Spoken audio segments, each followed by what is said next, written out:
let's roll up a run of unfair here. So the thing with unfair is that you have to play the normal game of slice and dice, which is a challenging dice building rogue game.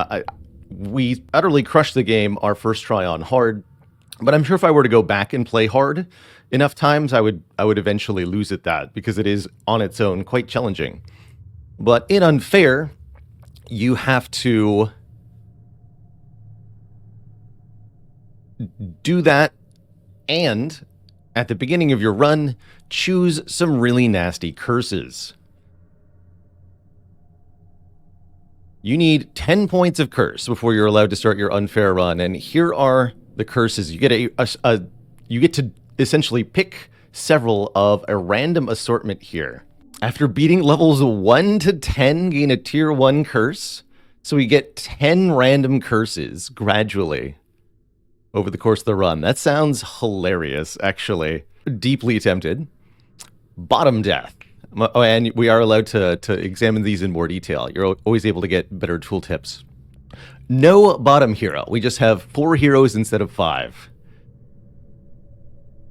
Monster health. All monsters plus 1 health for each 3 base health. That is the worst. That is a huge amount of additional monster health. Everything gets 33% more health, including the tiny little enemies that have small amounts of health in the first place. Horrifying. Like a gnoll, for example. A gnoll would have 4 health? Heck no. Sandstorm Plus.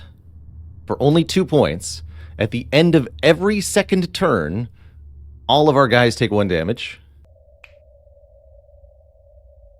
All heroes start missing 1 out of every 4 max health for 2 points. Pharaoh's Curse. One of our heroes gets -1 to all sides for 2 points. Or Archery Training. Archers and snipers hit like a truck. That's actually not that bad, because it only affects 1 enemy. So, I've actually heard good things about the Death Curse, because you get to kind of concentrate your level ups and your items onto 4 heroes instead of 5, and so playing down 1 character isn't as bad as it might sound. However, I really like rolling random here. Let's see just how bad it feels. We'll play proper Slay the Spire Ascension mode, where you just stack a whole crap load of tiny modifiers, and we'll see how bad it is.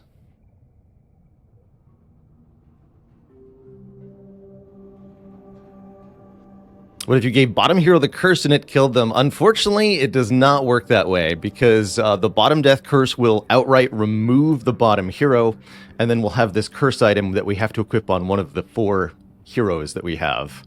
I want to make it clear, this isn't... You won't have a dead 5th hero.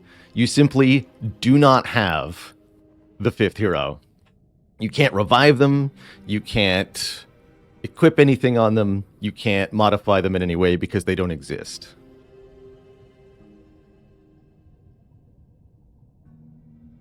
So, do I want to try taking Sandstorm? I guess Sandstorm is probably better than starting damaged, because starting damage applies the damage immediately. This actually requires until turn 2 onward. Let's do Sandstorm Archery Training. I think that's what I want to try here. Just a whole bunch of small penalties. We'll see how this goes. So, welcome to our first fight of Slice and Dice. There's no narrative here. You're just thrown immediately into the action.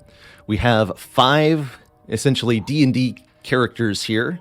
The Scoundrel, who and we can examine each of them to see their dice here. So these are the 6 faces of a 6-sided die laid out in a cross pattern, so you can see them all at once. Scoundrel almost never does anything successfully, but does have some cool utility. The ability to apply Vulnerable or Cleave, a good recipient for certain items. Fighter is pretty basic. He does Sword or Shield, not much of either. Defender does mostly shield, sometimes sword. The Acolyte has heals. Heal 1 cleave, interesting. Or heal 2 and grant 2 max health, so you can overheal. The ability to give us mana, and she provides a spell, which heals 1 to all. Okay, so we heal to all, which is quite nice. Note that your starting classes are very random in this game. So you just from floor 1, you can have quite a lot of variance on your run, based on what classes you rolled. Oh good, we have the flare spell. Alright, that's encouraging. You can't generate enough mana though, but I think that's what we'll do, is use flare to kill the gnoll. Oh, that's right, and I owe chat a dad joke. I was thinking about weather, and then I got sucked into the game. You can get Slice and Dice on itch.io. Mustafa, there's the link there in chat to get this game. Quite affordable. You can also get it on App Store of your device's choice for mobile devices, phones. Huge spreadsheet for such a small game. Indeed, game doesn't waste any data on graphics or audio. It's just game rules mostly. My cold today, it is locally cold today here and basically anywhere in the eastern part of North America today. Icy out. And I see that I owe Twitch chat a dad joke, but there's no chance that it's going to be a good one.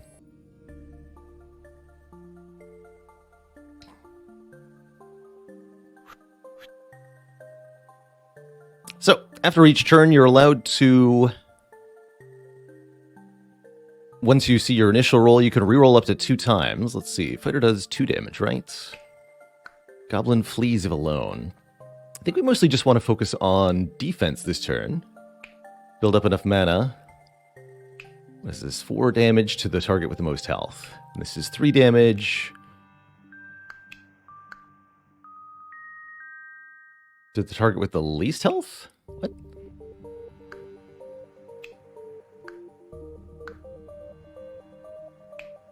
Why are you targeting the defender?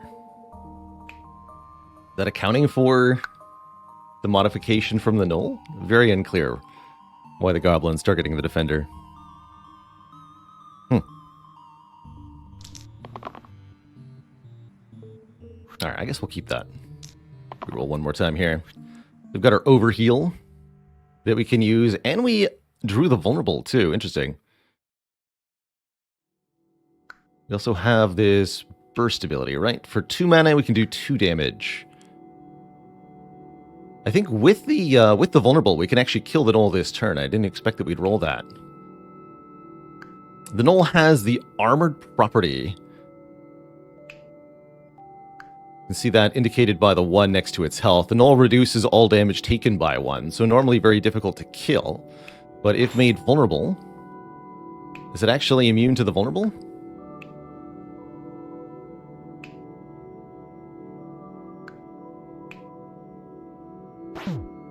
Yes. Oh wait, no, that's because that's cleave. That's not the vulnerable.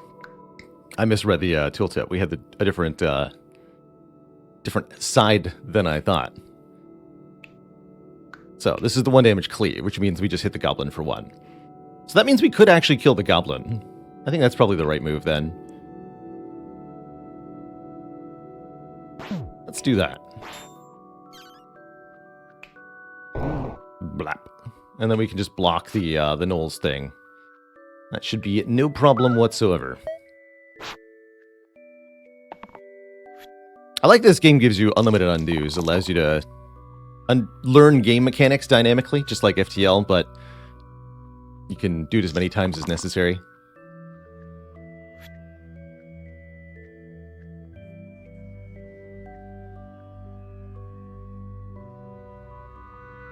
Guess I'll lock that in. Why not?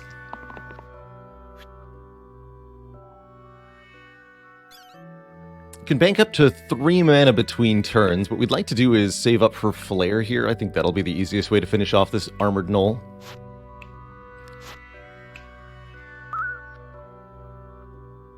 So incoming damage is shown as yellow pips on everybody's health. We're taking 1 to all from the Sandstorm effect, in addition to the Gnoll's attack of 5 on the Defender here.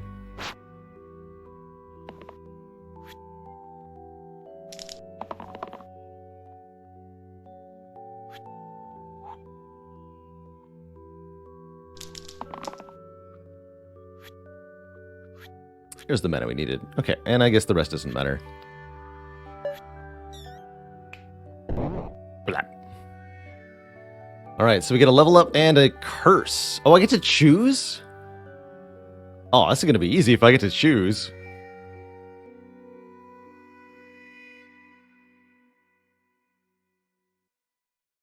Add a cooldown to burst.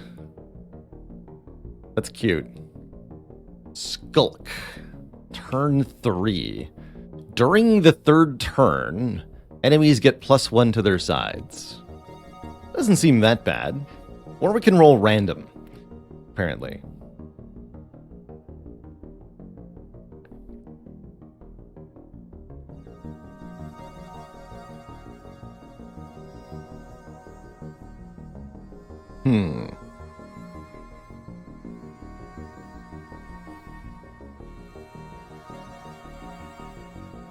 Adding cooldown to burst seems kind of hilarious.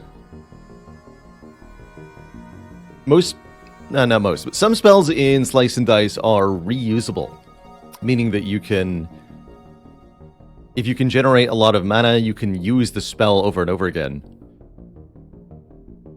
Putting cooldown on burst means that it can only be used once per turn, which is mostly what you do with burst.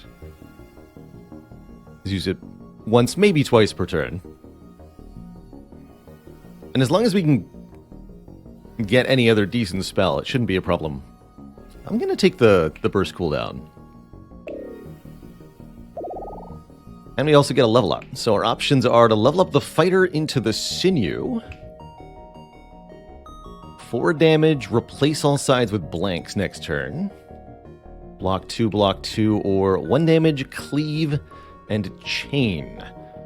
Double damage if this shares a keyword with the previously used dice this turn. Interesting. So if the scoundrel uses their cleave, the sinew could double cleave. Or we could upgrade the mage into a seer. 2 +3 mana single uses. 1 single use poison dart. 1 gradually increasing mana face. And the spell Foretell, which gives us mana on a future turn. Oh, works with our heals too. Oh, that's right. Okay, let's try out the sinew. I don't really like the exert ability, but you can think of it as doing 2 damage for your turn twice, except you get to do it all on 1 turn, which is really, really useful because it makes it much easier to prevent enemy turns from occurring. So you can borrow from a future turn in order to negate the enemy turn. That's a win-win. Let's take the sinew. Alright, we don't have any items yet. We'll get an item on odd-numbered levels, and a level up on even-numbered levels.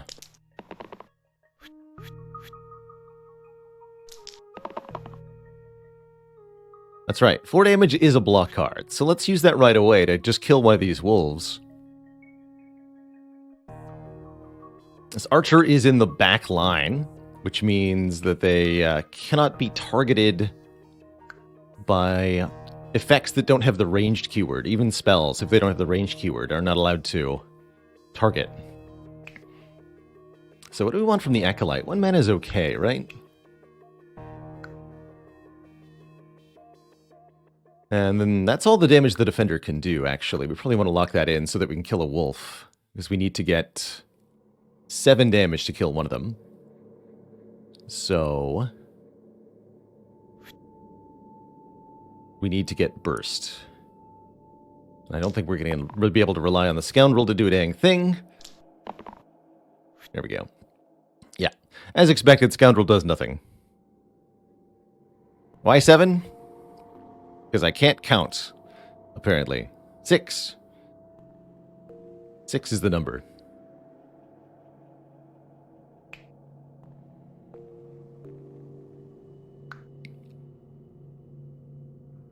So we can actually, yeah, and we can't even stab the archer.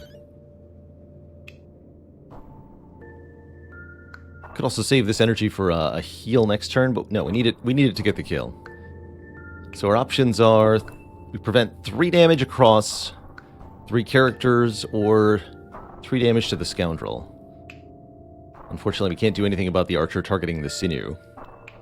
That's right, and we gave archers bonus damage, right? That's right. So they are extra nasty.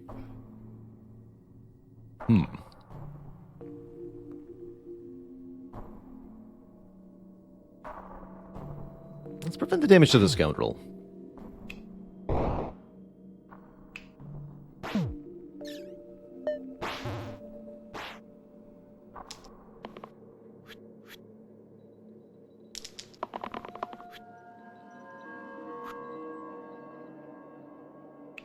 City's not doing anything this turn, of course. Heal Cleave might be a nice thing to have this turn. Although if I can roll 1 more mana, we can use Flare. And there's no miss on the Acolyte, so let's try to roll that 1 mana. And this is the shield 2 side. Flare does 5 damage. We're actually probably not going to be able to kill the archer. Mage is overdying by 2.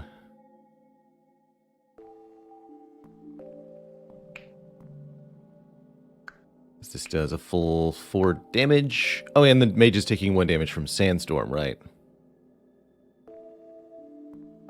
Okay. So even if we kill the wolf, the mage will perish.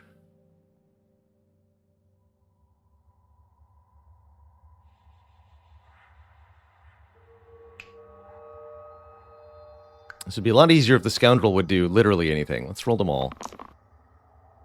Okay, we do get the flare. This is still going to cause the mage to die, unless we can roll the shield 3, or again, if the scoundrel rolls literally anything.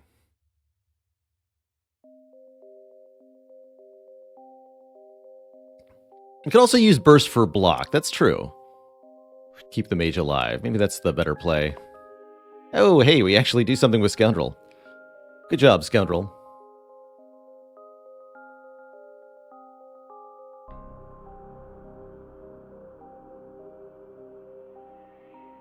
But is it enough to make a difference? This is 5, right?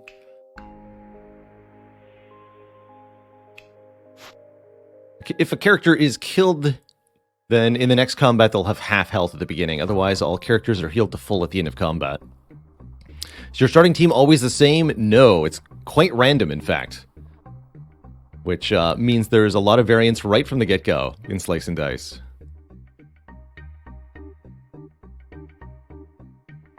So I think that means we want to use Burst for Shield here. Swipe away. Okay, yeah, we'll do that. Keep Mage alive like that.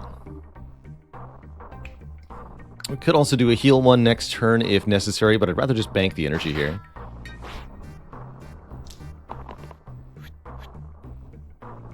Alright, ideally we would end the fight this turn. Looks like that's pretty easy to do.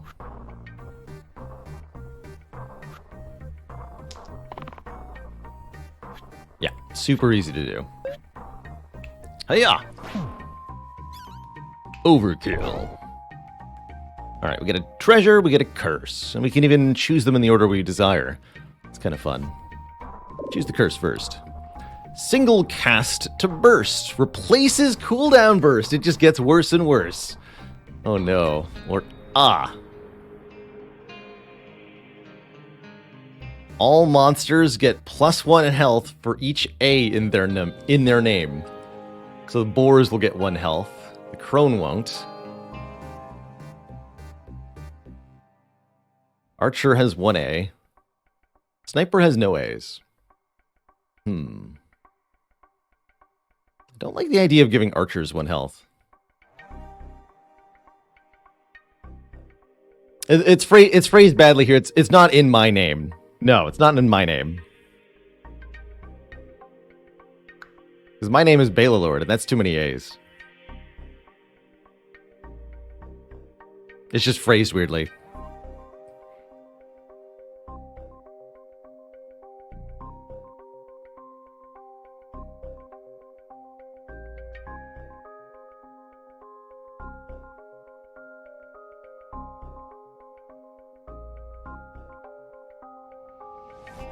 It's really not that bad, actually. Archer.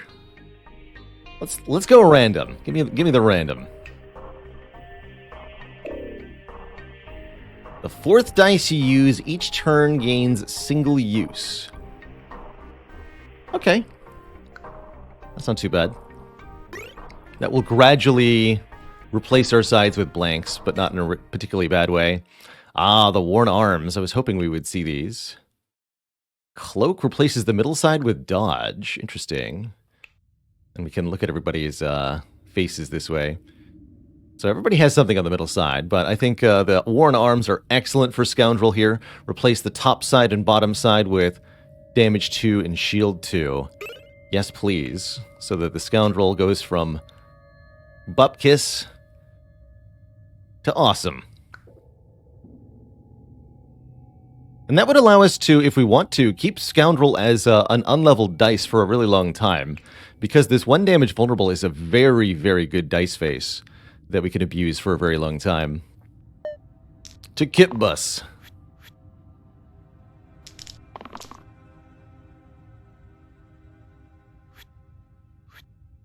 So the boar has 1 health that has to be removed individually. But I think we can get the... Yeah, we can actually just kill the boar this turn. The crone, meanwhile, has 6 health. And deals 2 damage to our top character when we remove this particular bit of health. Yeah, this worked out really well. I can kill either opponent on turn 1 here. It should be a nice, easy turn. How's it going, Gokika? Let's kill the boar first. Kinda like that idea.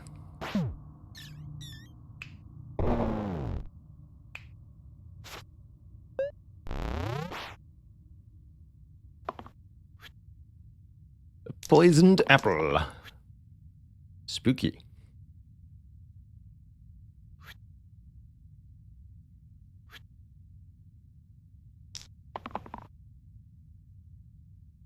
What do I actually want? I guess I did want the mana from the healer. Good. That's what we got.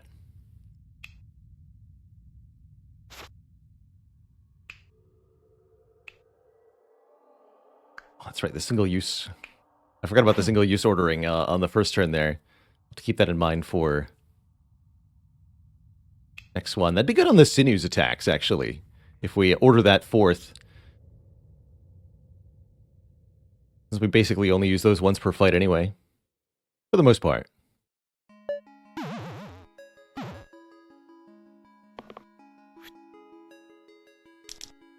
So far, this is feeling a lot easier than the unfair runs I've tried thus far. Seems like a good sign. What's our curse? Fear. All big enemies get 2 more health. Such as Troll. Such as who? Boss Bones. During boss levels, add a Bones. 4 health skeleton. But they deal damage to adjacent enemies when they die. That's not too bad. Would not mind giving... Let's throw the troll a bone. He needs some help.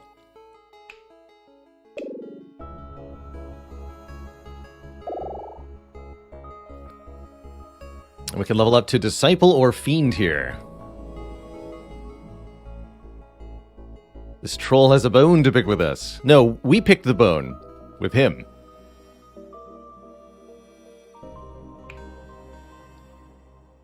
Heal 2 double use. Interesting. Plus 2 mana. Glow. Replace blank sides with heal and shield 3 this turn. Oh man, that's a cool spell. Especially considering one of our curses. And a top revive. Curious. Very curious. I like that a lot more than the Acolyte. Or we could turn Mage into Fiend. He's got single-use self-heal, self-damage, mana gain. That's right, and the deal 1 to everything. I haven't had good success with the Fiend yet. But let's try Disciple. I like the look of this character quite a bit. Should give us more longevity in combat. Yeah, isn't this is such a fascinating rogue take. I really, really like it from what I've seen so far. All right, Troll. What are you doing?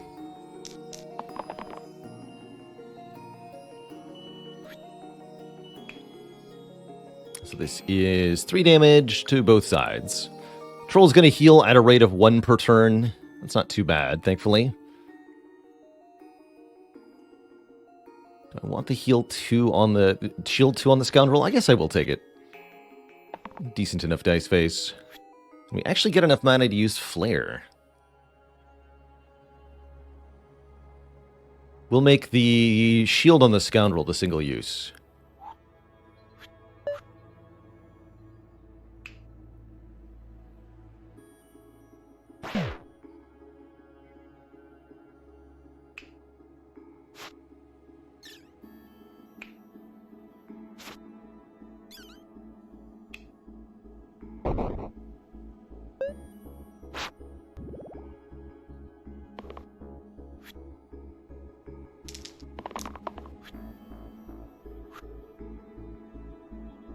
I really like that we can now use Flare on turn 1 sometimes.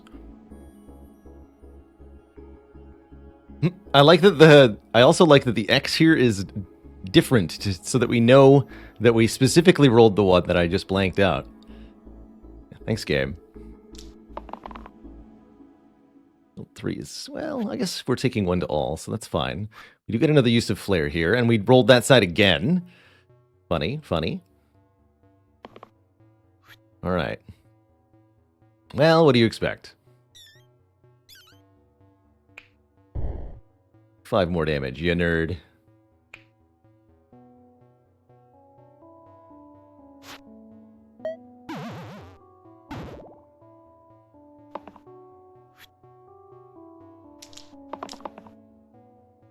Was the broken mana symbol in my mana bar there? You can only retain 3 mana at the end of your turn, so if I didn't spend some of that mana, I was going to lose it. Hey, we actually rolled the double cleave combo. Cool. I'll take that. I'll take that.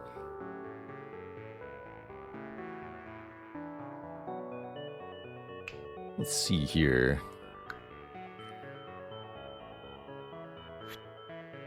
6 health on the troll. This is 4 damage, so if we can get 2 more damage, we can finish it off right now. If I can't, though, we're going to have a problem. Disciple has no whiffs. She does have a whiff. Okay, keep the double heal. Fair enough.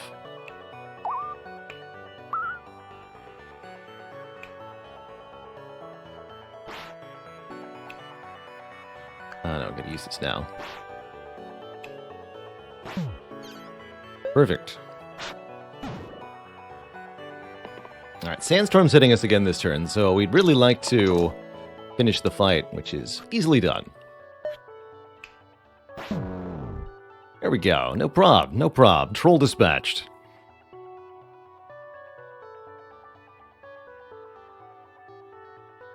Can I use the Exert on Sinew to consume the single-use thing? That would be... It kind of mitigates the downside, right? Because if I'm using the side with Exert, then I'm blanking out all my sides next turn anyway. But I think that when the next turn ends, then the 4 damage Exert side will be blanked out, and I wouldn't be able to roll that again. Bosses get 2 shield... to all enemies. Okay, so the bones will start with shield 2 as well. That's a little spooky. Doom. At the end of the 8th turn, deal 8 damage to all allies. That seems kind of spooky. I don't like the idea of being doomed during the final boss fight, but of course the corollary to that is that if I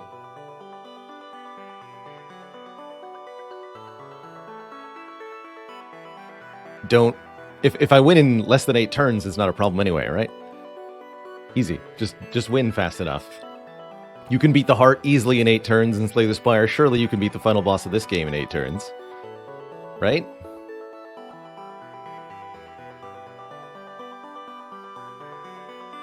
And with Sandstorm, honestly, we're kind of under that same kind of timer already, so I really don't mind it that much. Sure, I will willingly choose my doom. Let's do it. We get another item, Square Wheel. Replace the 3 right sides with gain 1 reroll cantrip, blank and blank. What a strange item. So what that means is that we take the middle side and then the 2 sides on the right here. We turn the middle one into a reroll, and we turn these 2 into blanks. So on some of these characters, the downside is really not that bad.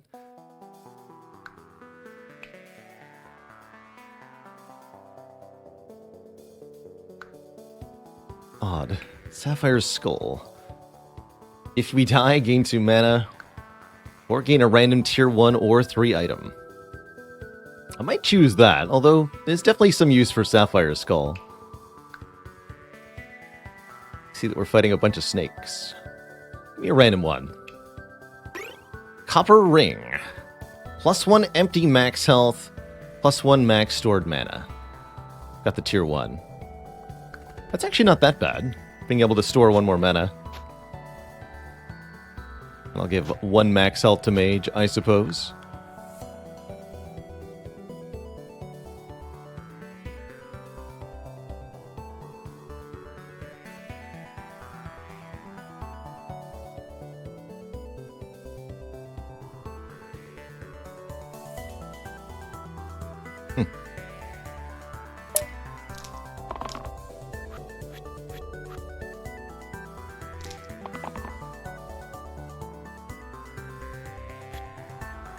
Oh, we got the vulnerable finally. Cool.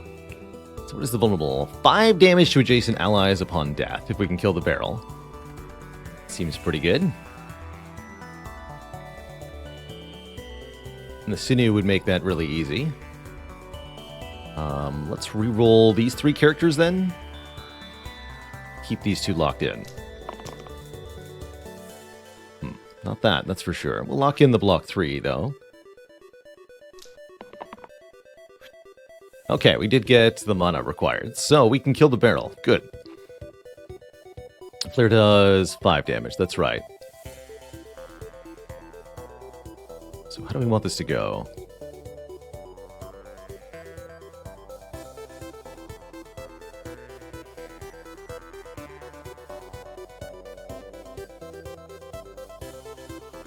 We can, of course, easily kill the barrel. I'm just trying to figure out what's the most efficient way to do it beyond that. I don't think it'll matter much, quite frankly. I think we vulnerable one of the snakes?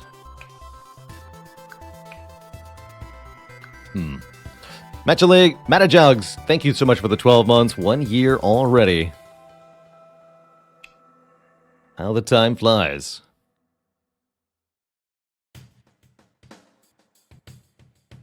Well, here's how we do it. We vulnerable this one. Cleave here. Too easy.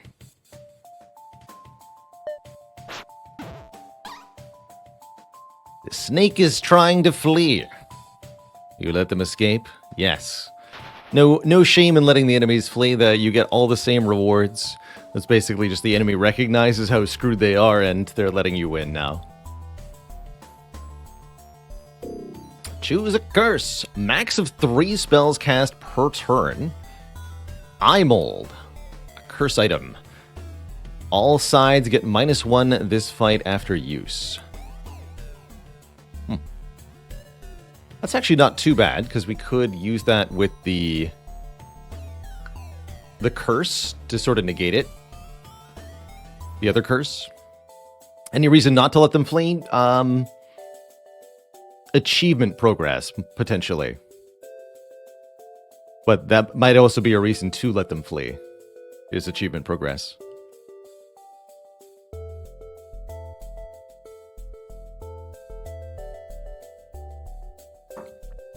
Or a desire to use your cool combo to do something.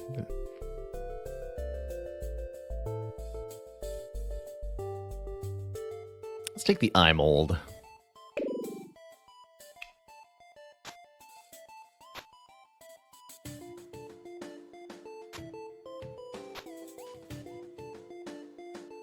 Put it on the sinew for now. Sinful Archon, thanks for the 2 months. Longtime YouTube lurker, finally able to catch the stream regularly. You're heckin' welcome for the awesome content. So we can upgrade the Scoundrel into a Juggler. Ooh, they've got cantrip on all of their stuff. Okay, so they'll just do things passively while we roll. Very curious. Or Defender into Cleric can now gain mana for us. Heal and Shield 2.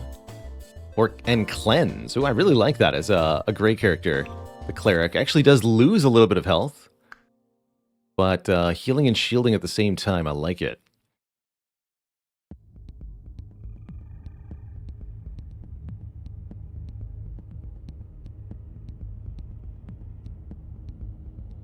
Staying in the fight to heal yourself, revive might be worth it. No, even if you revive a character, if they've died during the combat, they'll start the next combat with half of their health. So there's no difference whatsoever for reviving or not. And if you, likewise, if a character didn't die during the fight, they'll start the next fight at full health. There is no benefit whatsoever to trying to heal. And that's good design.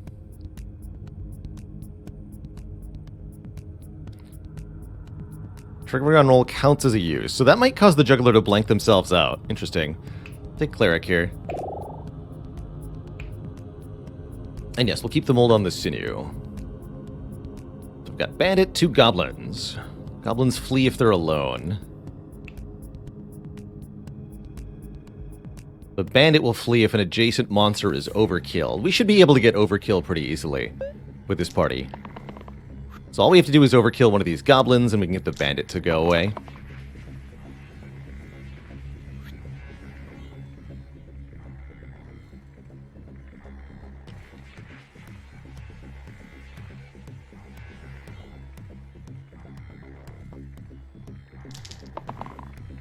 That's what I wanted.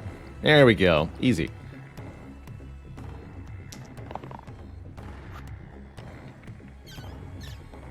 So we'll use the sinews thing fourth. There's no point in... and then we just cause the decay side to also be a blank side.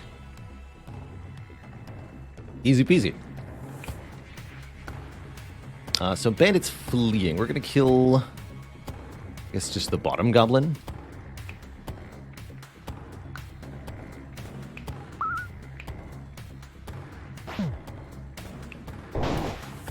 Oh yeah, and they actually all flee. Easy. Easy peasy.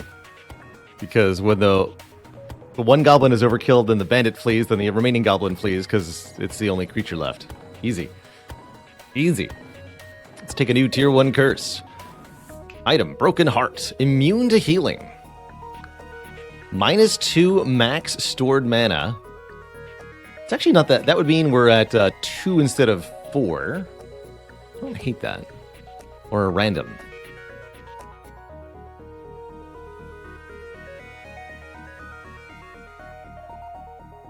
We're almost done getting new curses, by the way. Remember, there are 20 levels, and we only get curses in the first 10. So soon we're going to be done getting all the curses. I might regret this later, but I am going to take -2 max stored mana. Because it's only really -1. Thanks to this tier 1 item that I think we'll always be able to equip on somebody. Choose an item. Change the 2 left sides. -2 to the middle. +1 to the left side. That's pretty ridiculous on Scoundrel. With a Pure Heart Pendant. Place the middle heart with Heal 3 Cleanse. Oh man, that makes Scoundrel really strong.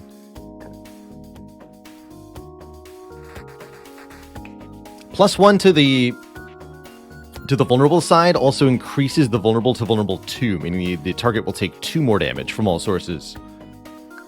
So I'm going to take that.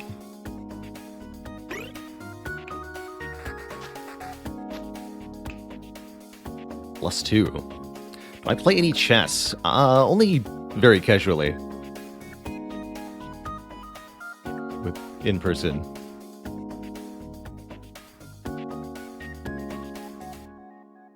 All right. Slate's got a big fist. Slate's gimmick is that they have 5 HP, but you have to remove each hit point individually. So 1 damage is the same as 5.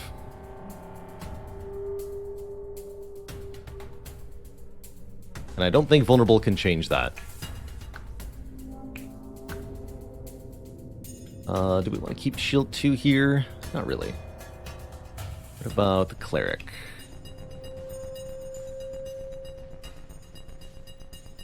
That's fine.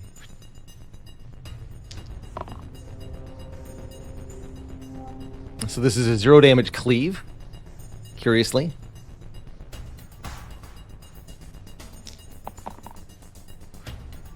Right, there we go. So I could outright kill the bandit here. I think that's probably the easiest thing to do.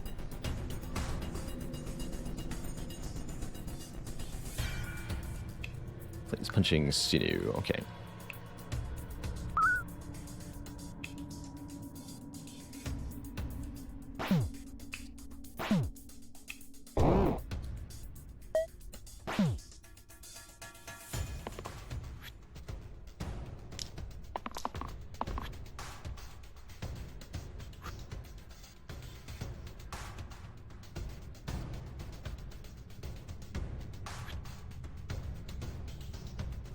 Cleric to heal and keep the disciple alive looks pretty good. Try to do better mana from the mage. You just want to use burst on the slate repeatedly here.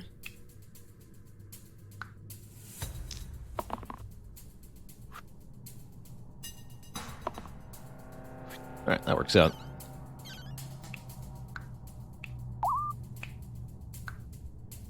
Hold on. Make that single mana, single use. There we go. And then we just need to do 3 damage next turn. Should be easy. We remove all their slides, would that make them a blank slate? Oof.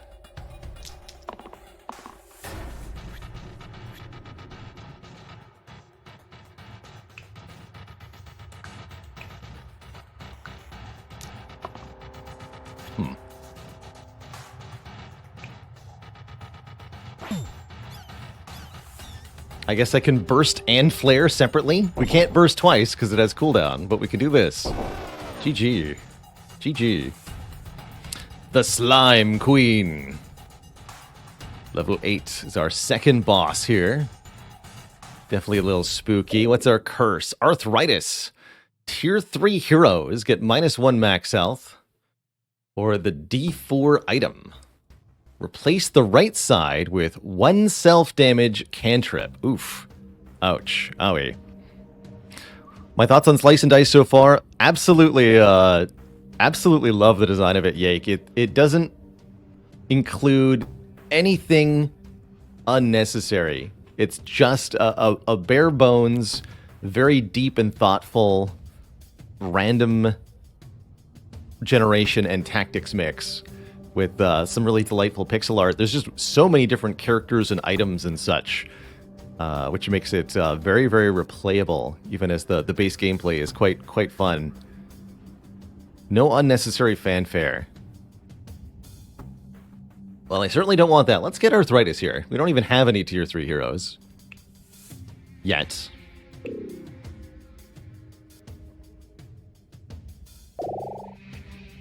The Trapper. Oh, we can add 2 vulnerable sides. Interesting. Kill an enemy with 4 or less health. Can target enemies in the back. That also gives us then an answer to stuff. Trapper is very, very exciting. Although we lose that extra powerful vulnerable. Evoker. Drop. 4 damage to the topmost enemy and can generate 3 mana. Ooh, I really like drop.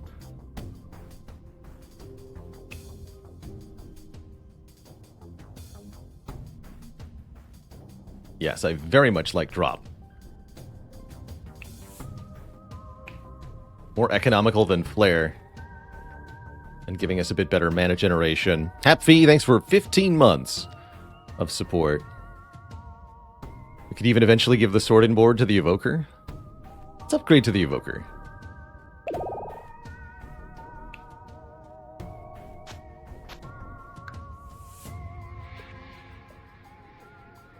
Drop a top. Tier to spell, they say.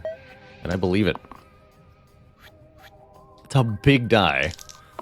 What even is that ability? Hit the top and bottom sides for 5. Oh, we rolled the 2 damage vulnerable side. Oh, good lord. Did we just... Did we just win?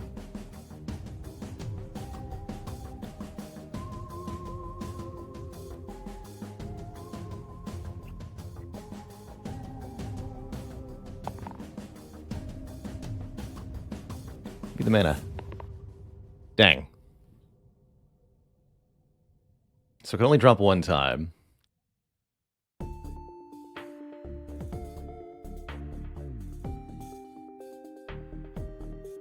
We can burst. So I can do 2 plus 3 plus 6. 11. 15 damage. 1, 2, 3, 4, 5. 1, 2, 3, 4, 5. Yes, we can do this.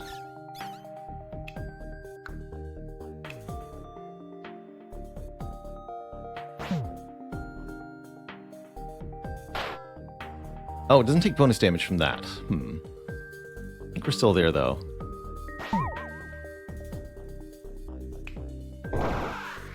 Yeah.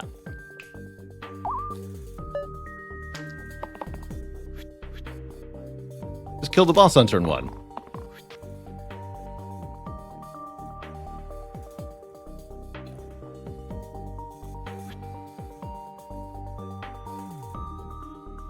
Like it ain't no thing.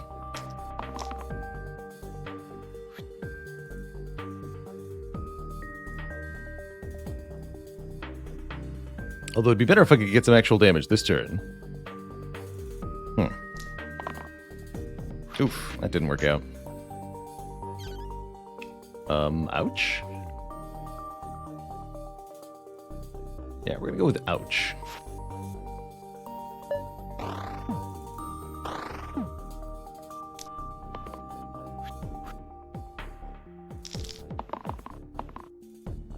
Oh yeah, I could have used glow there. I actually forgot that this was a thing. Heal and shield 3. That's right. That is a thing.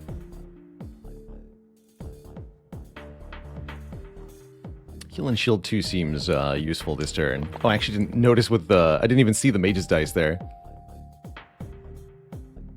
Foolish. Evoker, that'll be good enough. Alright. Got 5 mana to work with.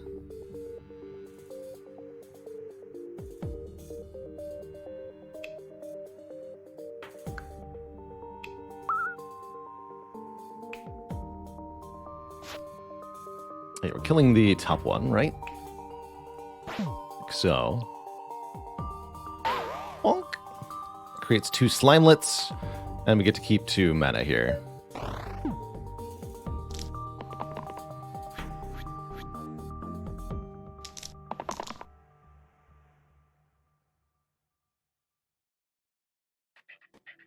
So we could use the glow spell here to do some nice stuff, but that's only going to buy us time, and remember that time is against us.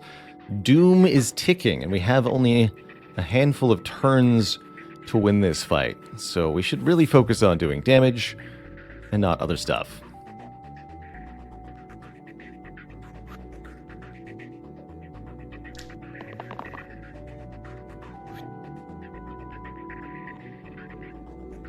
Cleave chain. We don't have any other cleave anymore, right? Just the weird blank side. That's right. That's still decent. Mana is the only way for the cleric to contribute damage. We'll have to do.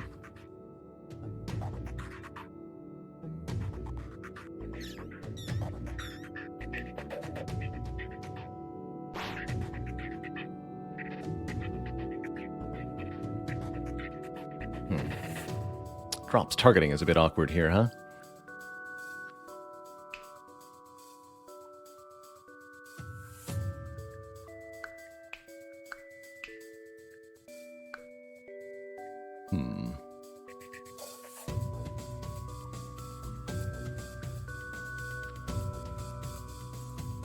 Actually.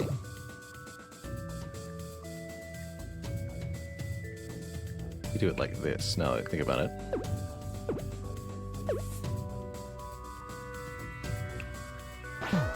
Should kill the slimelets first so that we can drop the Slimer here. Yeah, that feels better. That feels more correct. I think that's going to allow the cleric to die, though, huh?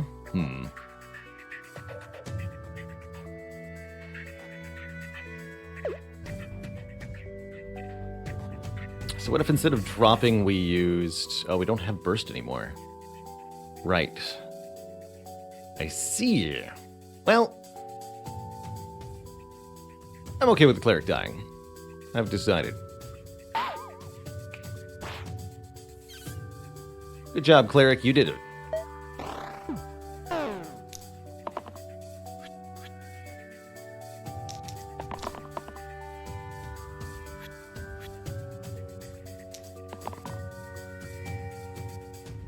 Seems like it might be very helpful. Oof, nothing from the sinew, though.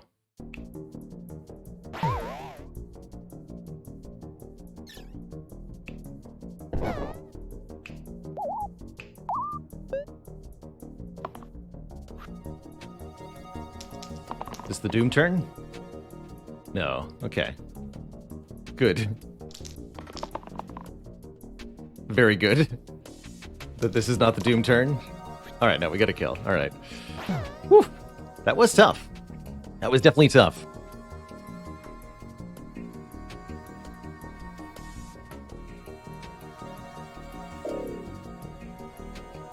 Heavy dice. Cannot roll more than 3 dice at a time. Handcuff item. -1 item slot. How many items do I have? It's actually not bad currently. That just means that one of our characters can't have any items. And that won't be a penalty for a long time.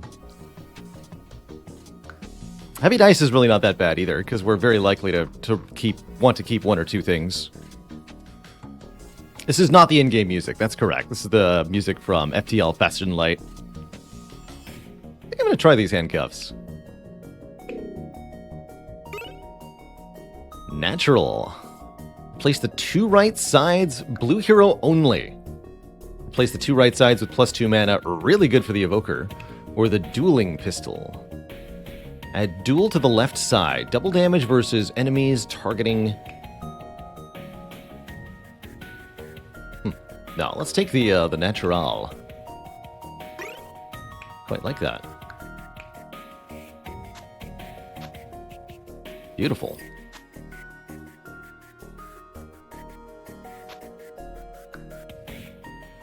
Alright, before we jump into this next combat, I need to take a quick break here, run to the bathroom, get a little bit more water. I'll be back in a couple of moments, folks, and when I return, continue this wonderful, unfair run of Slice and Dice. Be right back.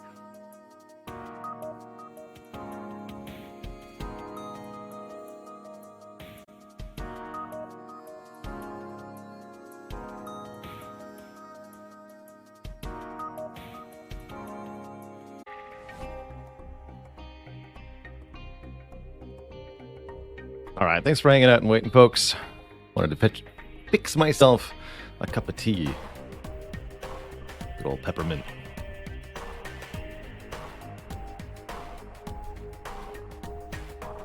Indeed, if you don't like the unfair difficulty or even just the hard difficulty of Slice and Dice, there are a whole bunch of modes to try out that kind of change up the core gameplay. Corporal Ninja, thanks for 26 months of support. Heck yeah.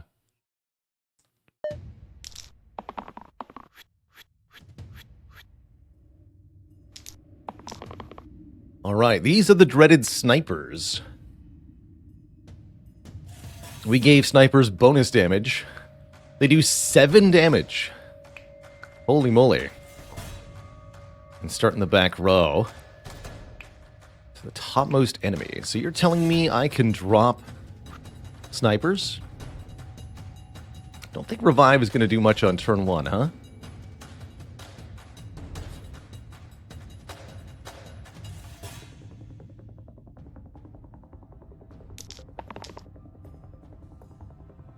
It's a pretty good turn from the scoundrel.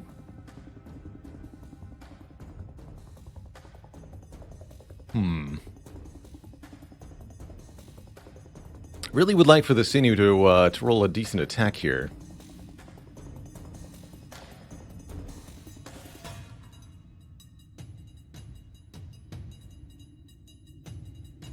Problems for future Baylor have arrived. They sure have.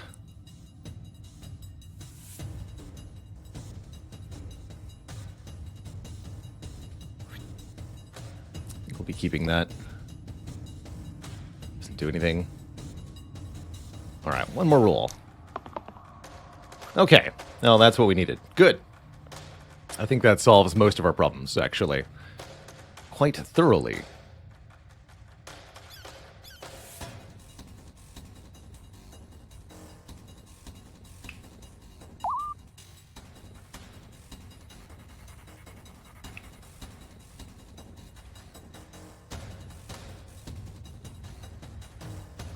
So what's the right way to do this? I can drop the top bones. Use the Sinew to kill the bottom one. That exposes the snipers. Or what if I use drop on the snipers? Does this work out the way I want it to? Yes, sort of.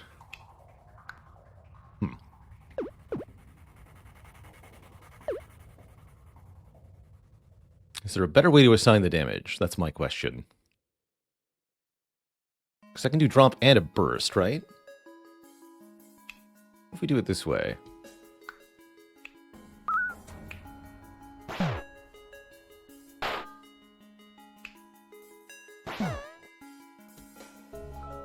Aha!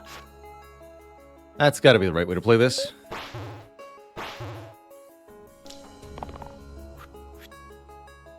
Plus 12. Oops. Try not to die, scoundrel. Good luck. Good luck. Just need to do a teensy bit more damage. That'll do it. Boop. No problem. Problems for future Baylor have departed. And this is our final curse. The last small curse that we add to the run. Bottom poison. Bottom hero starts poisoned. All heroes replace the rightmost side with blank or something random. Those are all kind of spooky. I suppose bottom poison's not that bad.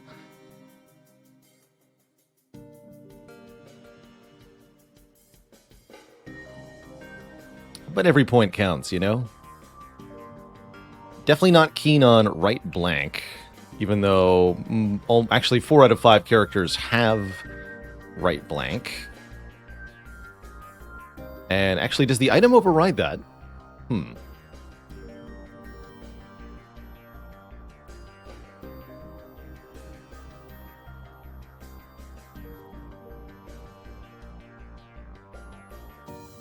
That would actually mean right blank is literally no penalty at the moment. Okay, sure.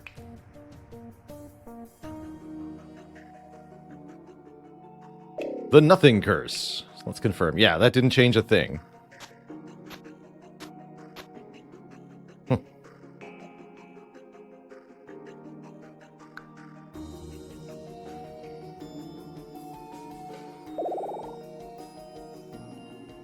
Scoundrel could upgrade to Gambler. Would have 6 damage. 1/1. 2 there. Although I think I like the 2 damage vuln 2 better than I like the damage 6. Or Dabbler. Okay, we've been offered two upgrades for the Scoundrel, so we're probably losing Scoundrel.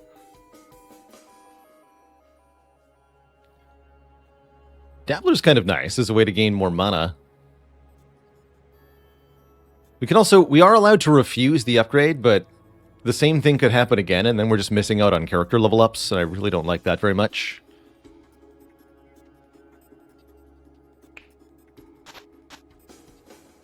Lucky.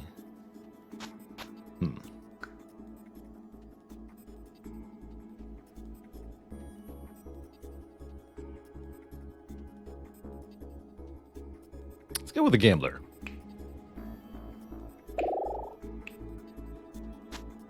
Still have the arms equipped, so that's a pretty good all-rounder. And here we could add +1 to the great side if we essentially add a blank to the middle side. Interesting option. Another thing we could do is swap the cleric's +1 mana for the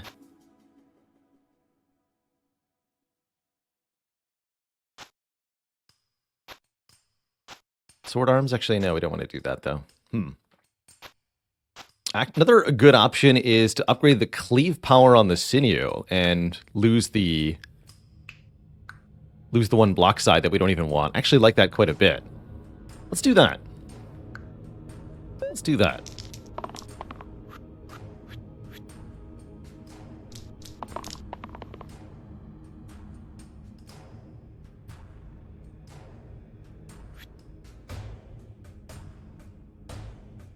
So we have a Fanatic. What is this? Deals 8 damage and takes 8 damage. That's what the Fanatic does. This one is dealing 4, taking 4. We should be able to get a drop on someone here. All we have to do is survive the initial hits. Heal 2, shield 2 looks like a reasonable roll for the Cleric. Should reroll the rest of this. Aha! Teamwork!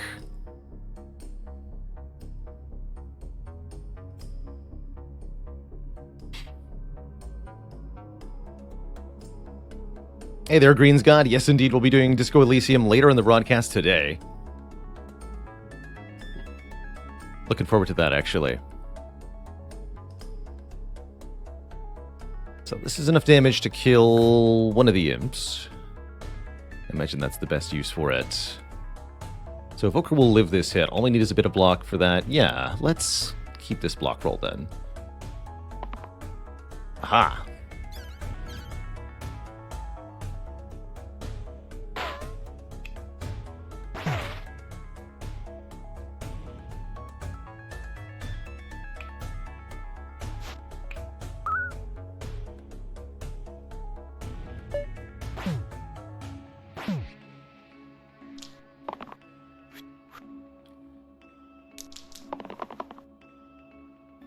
Perfect.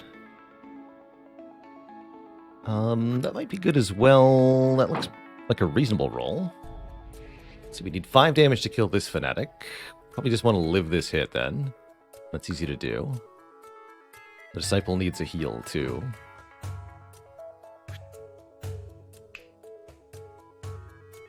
Well, let's try to do better with the Gambler. Easy.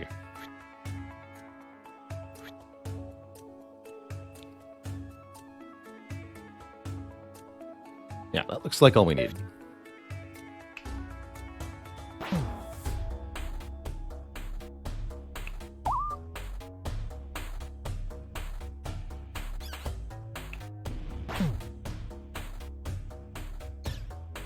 Boop.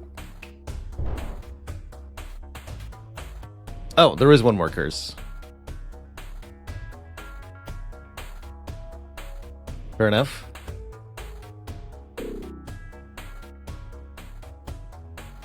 One more minus max mana. Defeated heroes return on 3 health instead of half health. Easy. And a random tier 1. I'll take the revive at 3. Is there a way to view all of our curses at once? +1 to all basic sides. Ooh, that's a cool item. Or eucalyptus. Place the right side with heal 3 cleanse. Nice. I want simplicity. I want it. Does that work on Gambler? It sure does. On every side.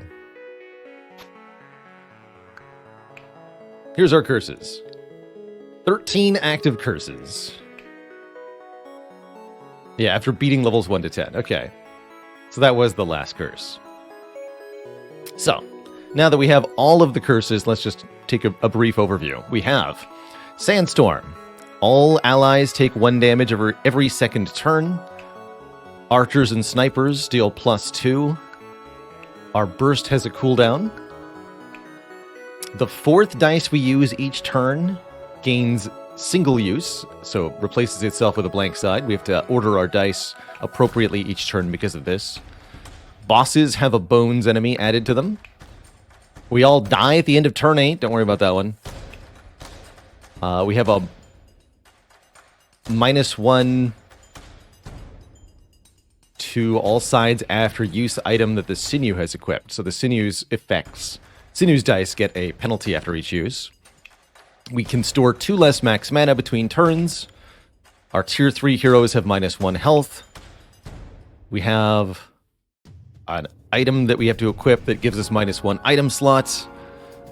All heroes have their rightmost side equipped with a blank, and heroes revive on 3 health. All in all, it's a heck load of tiny little penalties that add up to pretty substantial. So, who gets this anyway? All basic mana sides, huh? So the Evoker would be... Okay, doesn't work with the ones from the item. Got it. Can we give the Sword and Shield to the Evoker now? Maybe.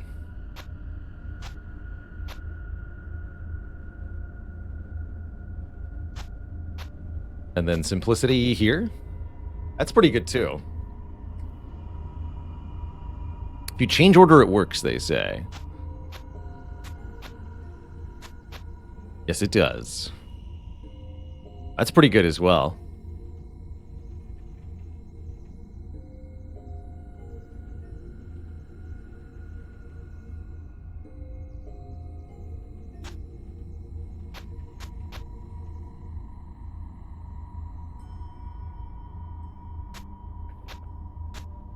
Just the mana sides on the Disciple.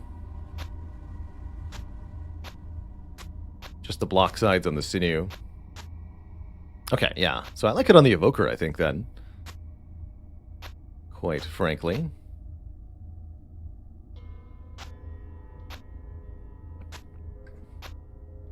Something like that. Looks good to me.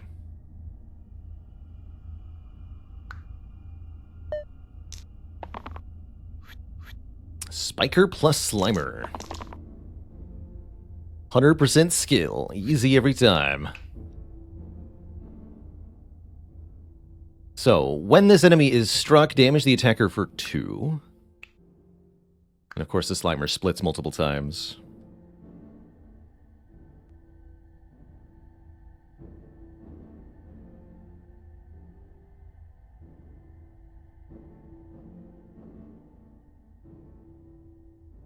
And we should reroll probably all of this other stuff.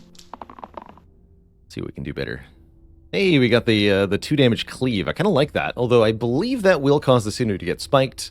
It's still nice, efficient damage overall. I'll take it. Can we do enough damage to kill the Spiker, I guess is my first question. That's really going to require a mana roll from the Evoker here, isn't it?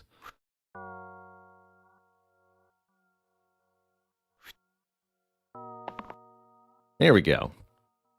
That looks pretty good. I think that is enough to kill the Spoiker, is it not?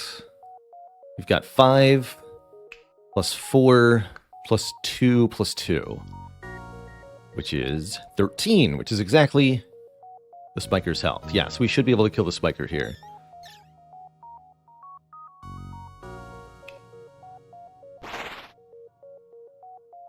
Actually, wait, whoops. Order there.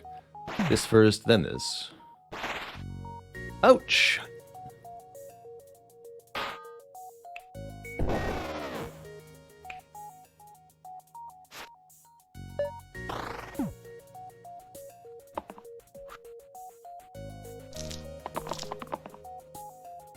%100% scale.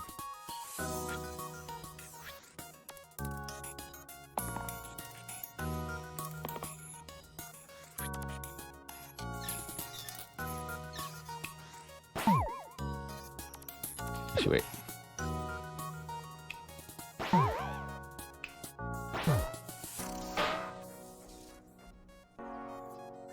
Curse Mastery.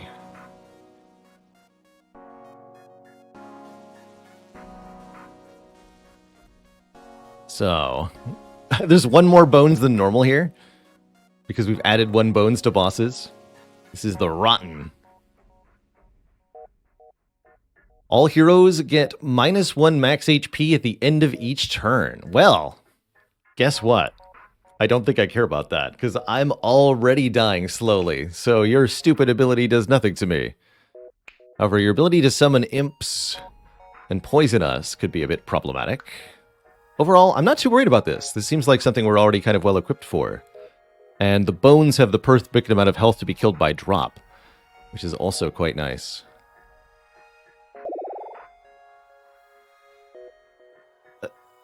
What? Hello? What kind of insane tier 3 hero is this? Oh, is it because there's probably normally something that is on this side that I'm not seeing? I think that's what's going on here. Or the Stalwart instead of the Cleric. Lose the ability to heal. We get Shield 2 Cleave, Shield 3 Cleanse, Shield 2 Double Use. Those are pretty good. 4 Descend. Okay, yeah, that makes more sense. So what's going on is that we can't see the good side of this character because of one of our curses. That's how they're any good. The whole point of the class is currently negated.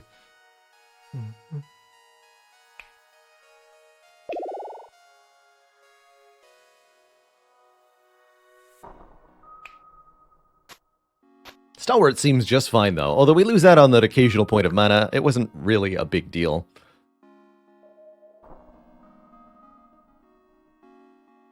And yeah, then it seems like the focus then is to have items that affect the other blank sides, so that you can create an overall good character.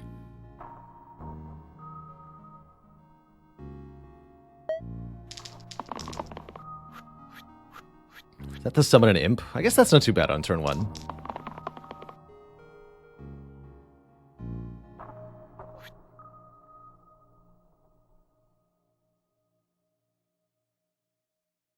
We want Shield 2 Cleave? I guess they're the same, huh?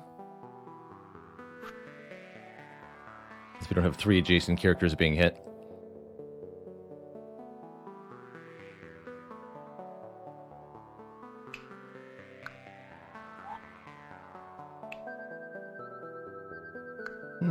Yeah, alright. And then we're trying to roll mana with Disciple. Alright. Do I take the 2? No. I refuse! Should have taken the 2. That's fine, though. Everything is fine. We can kill some of the most damaging bones, so we can keep our characters alive. That's the important bit here.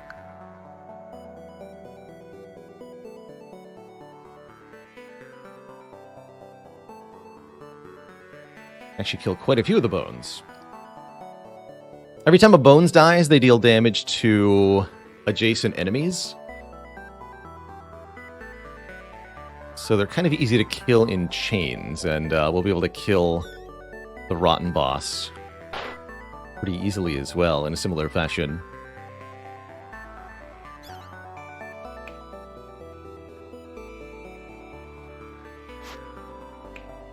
I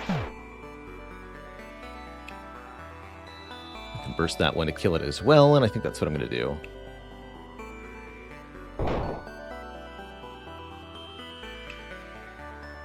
Let's keep the Disciple full health here. Strike.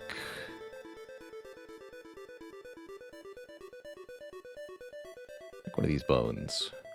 We can also just try working on the Rotten now that we've killed the bones that are above them. We can use Drop to hurt Rotten now. That could be worth thinking about. Alright, I'll do one more to the boss. Arlo, thanks for the tier 1 sub. Welcome to the Cozy Sub Club. Oof, that's a lot of damage headed our way. 4 mana, heck yeah. Reduce negative effects, please. Yes, indeed. Reroll these two. And Virtual Me, 64. Thanks for the Prime sub. Come on, Gambler. This is your time to shine. Don't you understand?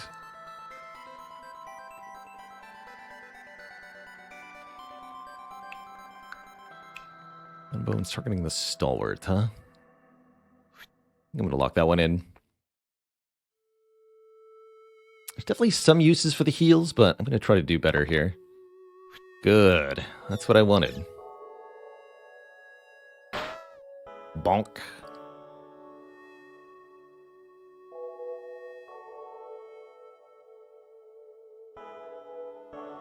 And we'll have to use Burst to shield the Stalwart if we want the Stalwart to survive. Or no. We can Burst and kill a Bones. That's much better use of it.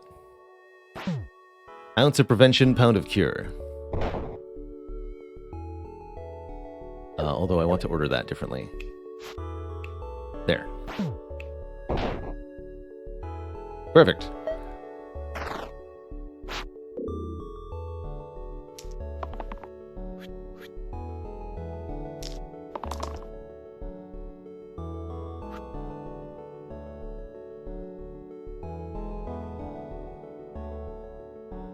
Stalwart.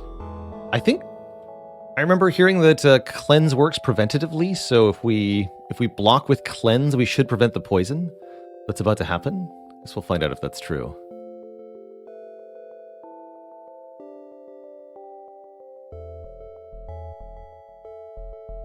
We could try to do better than the heal too.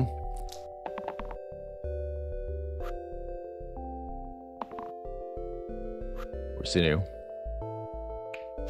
So yes, that shows the poison is no longer happening. Neat. Bonk. Double bonk.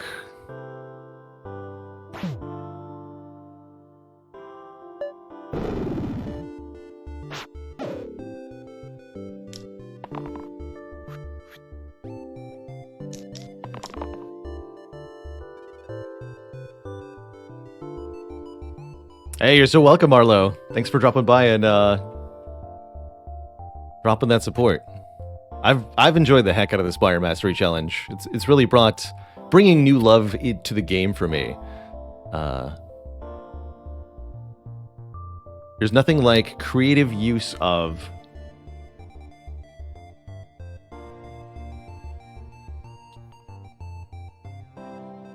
self-induced restrictions to make a game interesting again. That's a lesson that the Dark Souls community taught me first, is that you can take a game you've played 1,000 times and breathe completely new life into it by altering your own decision-making in intentional ways.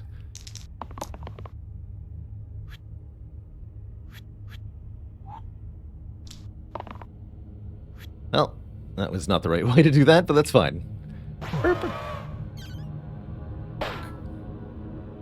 Good fight. Ghosts. When ghosts lose their fourth hit point, their third hit point, they become immune to damage for the rest of the turn. So you either have to do damage very precisely to kill ghosts immediately, or you have to kill them over multiple turns. But yeah, the Evoker's drop doing 4 damage. As long as we can do exactly 2 damage to the Ghost beforehand, the Evoker solves them pretty well.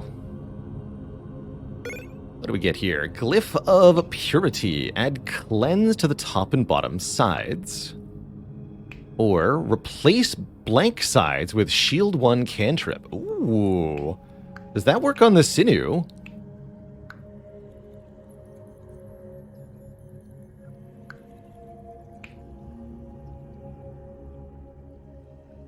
Wait, does that work on the Sinew? Or are those going to be replaced with blanks again? They have to start blank. More specifically, what I'm asking is, after an exert effect occurs, does this turn all of my sides into Shield 1 Cleanse and a Shield 1 cantrip? And it sounds like no, is the answer. That would have been really good for the Eccentric, that's right.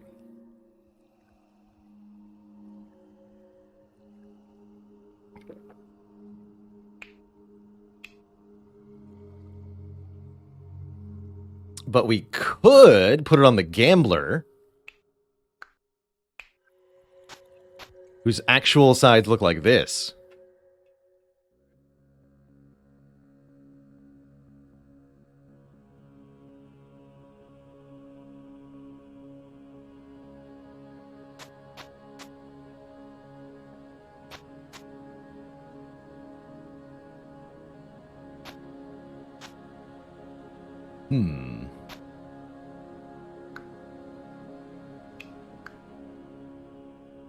I like it.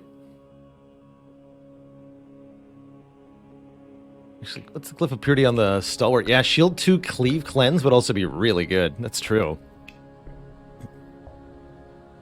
That is true.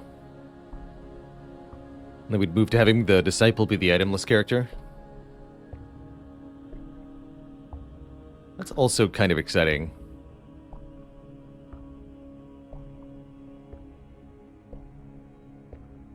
All right.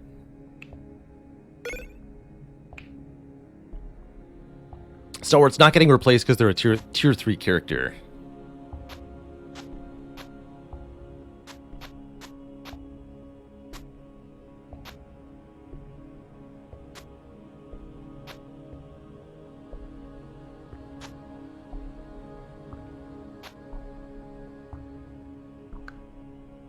Cool. Tier 3 is the max level, yes.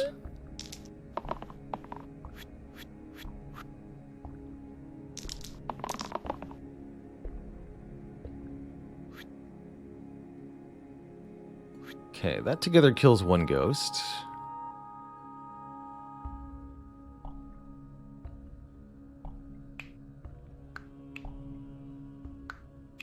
Nolan's targeting Gambler. This ghost is targeting these two for 4. Got it.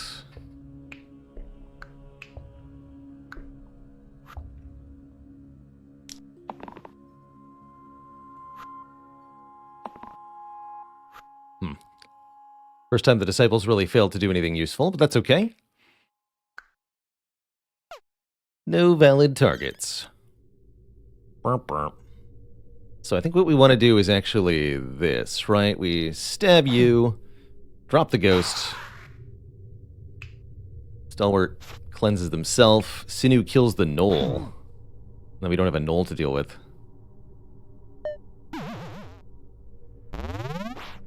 That seems right. 48 Transformer, thanks for 24 months of support, 2 heckin' years. How's it going, Bloomsbury House? That was a wild one. Just ludicrous. 6 damage, eliminate. Oof. That's quite the turn to deal with.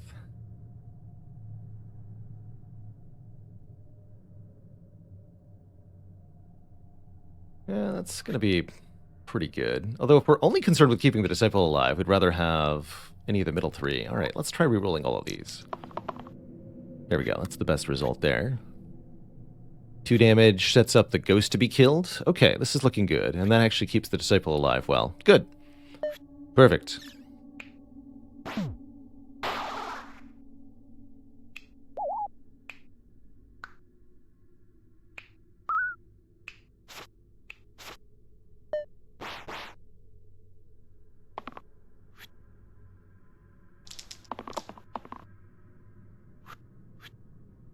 This is actually too much damage, although I can use burst and the gambler's a thing. That works, that works. But if I use the drop instead of the burst, then the ghost becomes invincible. Anger the ghosts! There are some curses that cause level 0 characters, and some boons that give you more upgrades that allow for tier 4 heroes.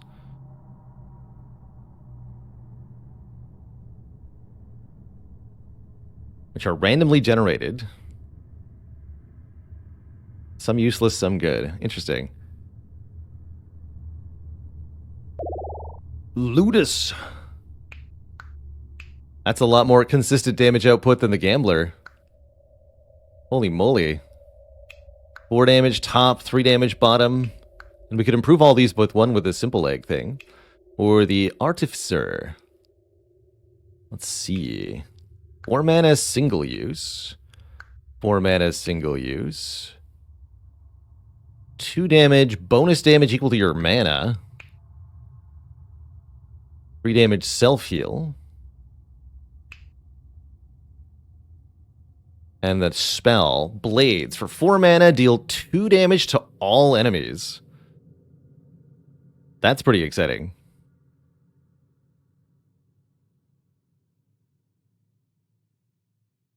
Artificer is all about single-use stuff, right? Yeah. So we could use them as a character for some of our items, but I really like this Ludus upgrade. Note that the Ludus has very low max health. Less than the Gambler, including the penalty for being a tier 3. I really like the spell that the Artificer comes with.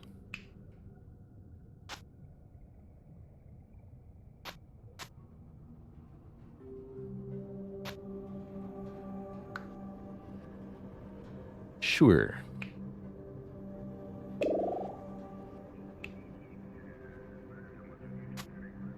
So that no longer does anything for them. And I like that replacement.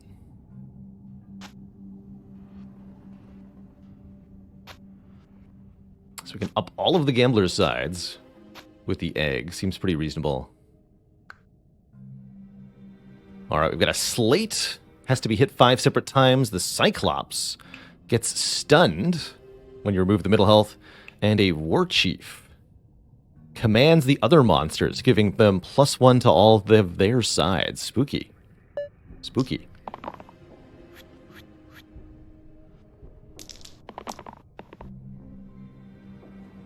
"100% skill," says the Gambler.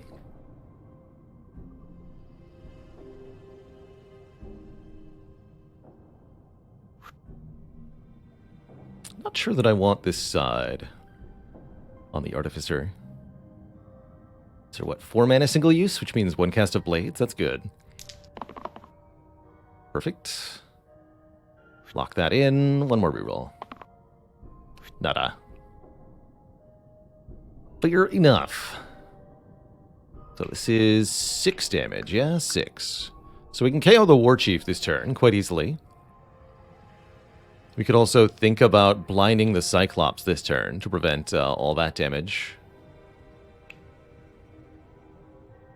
Slate is doing... Oh, Slate is hitting everybody for 3 because of the War Chief. Oof. That is tough. So it seems to me like killing the War Chief is probably wise here. Let's start with that. Bink.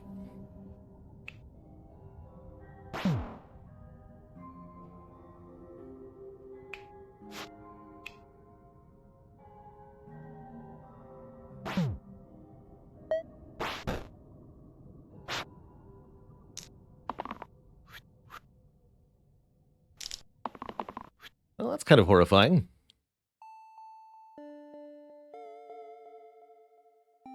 But only a little bit. Max McCat, thanks for 4 months in the Prime sub. Currently, everybody is dying.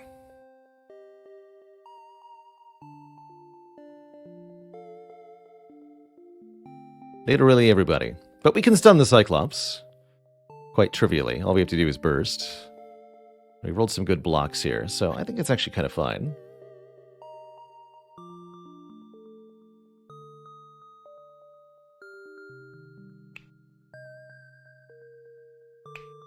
That's 3 to all. Okay.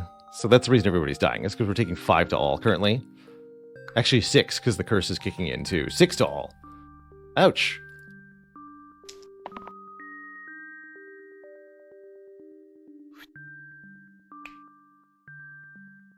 No, we can do better than that. Aha! I knew it. Unfortunately, the Artificer couldn't roll a dang thing there, just the one side 3 times. Sometimes that's how it is.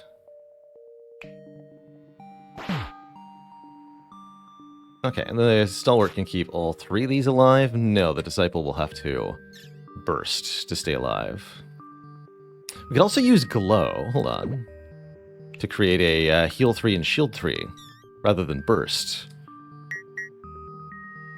That works on both the Sinew and the Artificer. That's the first time we've used that, and it's good. Look at that, the power.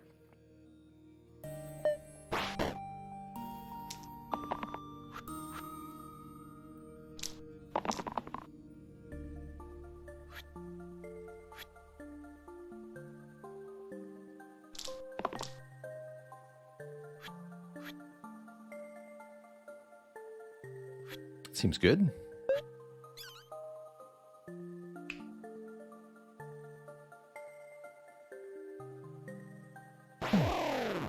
Let's kill it directly. We can do burst. Although we might not be allowed to. Better to use glow, right? So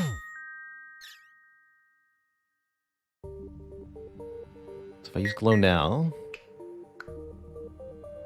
they're not allowed to do that because they've already used their action. Understood. Doesn't work that way then. Got it. So we'll have to use burst to stay alive here as we cannot kill it this turn. And we'll just save the 2 mana. Okay, that works. Wait, who's got 1 usable dice? Oh, you. Yes. Like that. Perfect. Reburst would kill it, but I can't because burst has a cooldown. It's one of our curses.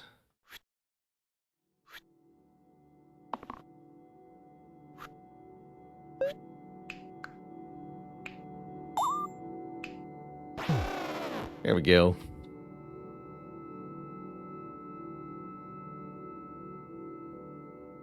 The Hydra. Dies if damaged 5 times in 1 turn. Interesting. And a Caw.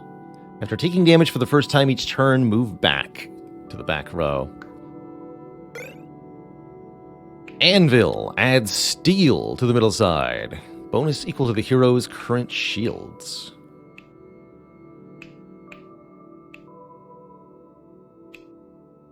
Interesting.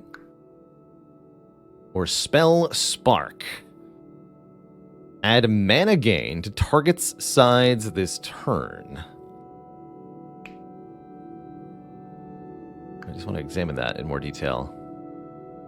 Or 2 random tier 4 items. Probably not. Will this game be available on Steam? I don't think so. I don't have any reason to believe that currently.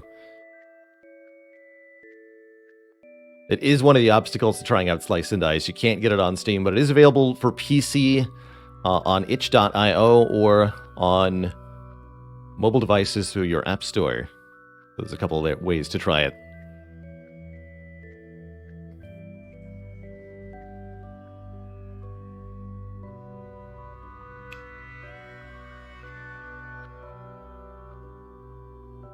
Don't have a lot of room for items. We're going to have to start discarding some of our older ones to make room for new ones here.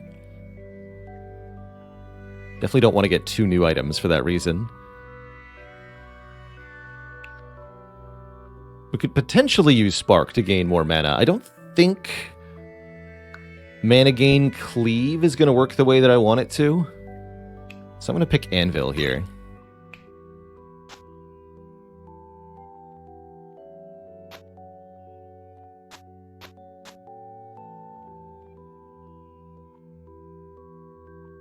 That's right, that should be going on the Artificer. Definitely don't want to put that there.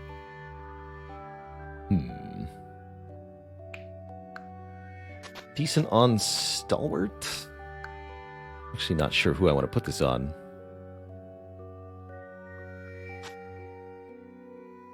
Hmm.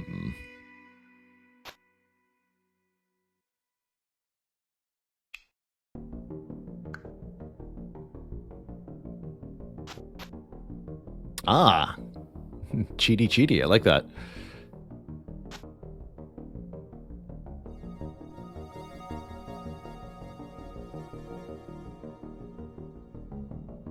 So we want to put it on the disciple.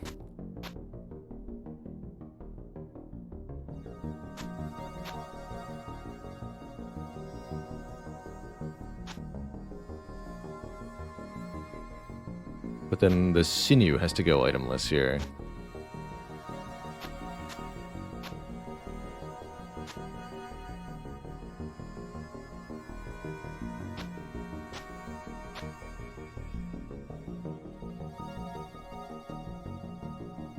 Try that.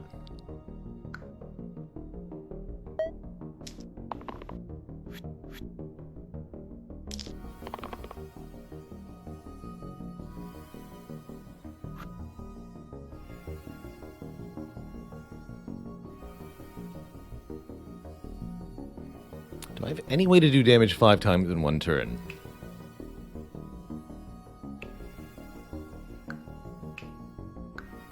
Don't think that I do.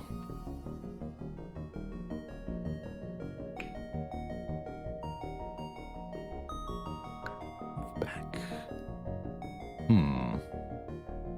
Tricky, tricky. This does 10 damage. Oh.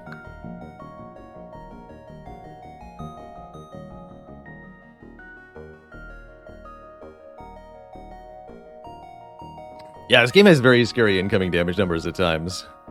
Pretty absurd.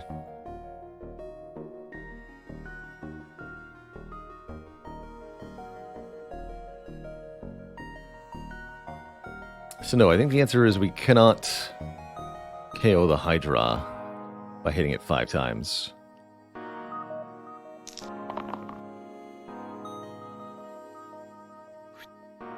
That's not it.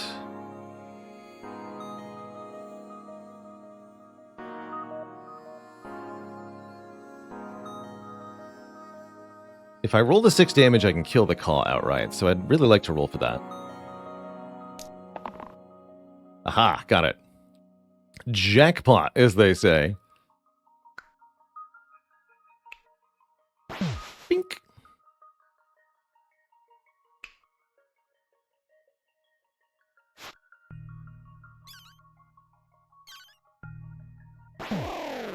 There we go. And we can use Burst to barely keep the Disciple in play here.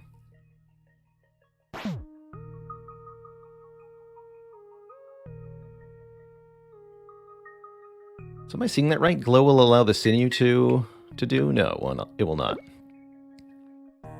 Oh no, I'm just seeing his outlining correctly, but the dice itself is grayed out. That's right. Okay. Stay alive then.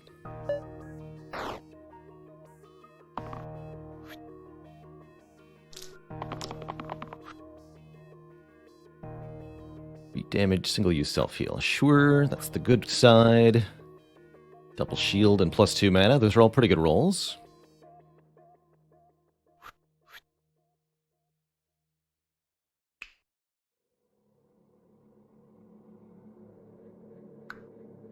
So this is inflicting a weaken. So we'd actually really like to roll the shield 2 with cleave on the stalwart to prevent that weaken, if possible.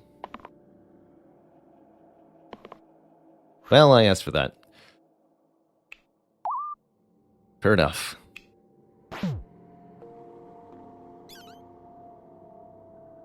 But we can use glow now. And it's not so bad. We do still get weakened, though. That part I'm not in love with. Keep the gambler intact.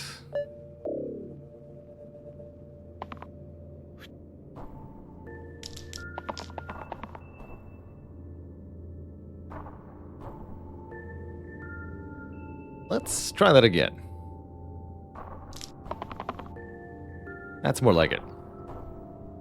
That at least does something.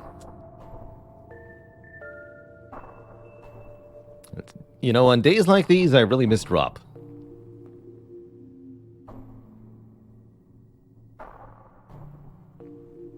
Alright, we'll keep this one, I guess.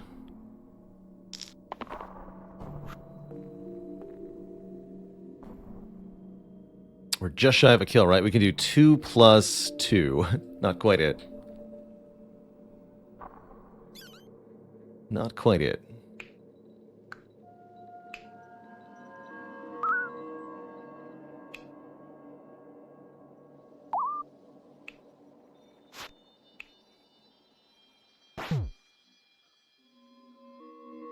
I could use glow here as well if I wanted to, but I think it's better to just use the burst. For 2, save the 2 mana, and then we can burst. No, I'm not going to let you escape after all that. I'm going to kill you. How dare you think you can get away?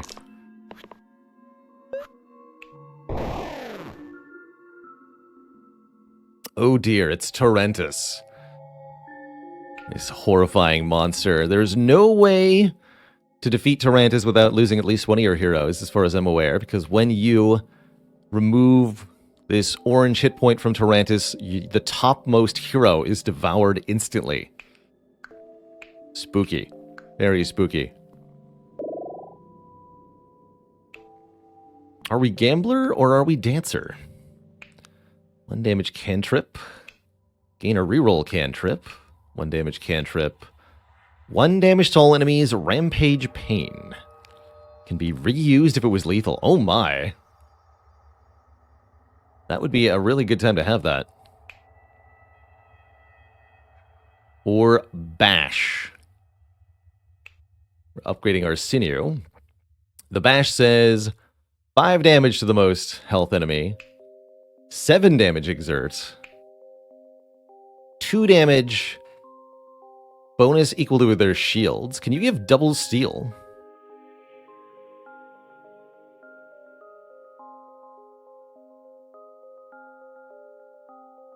Yeah, the rampage with the clover is very intriguing to me on the Dancer. But it does take away the gain 1 reroll cantrip.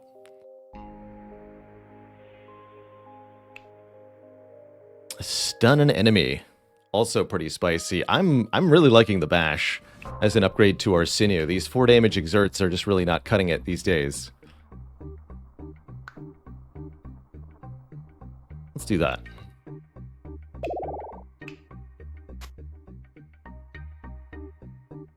I have to know.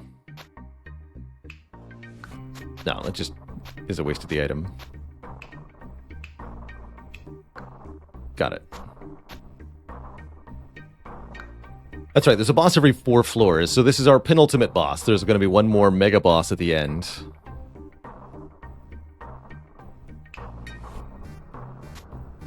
Yeah, this might be a time to not have the clover equipped on Stalwart, actually. Remove that bit of unreliability.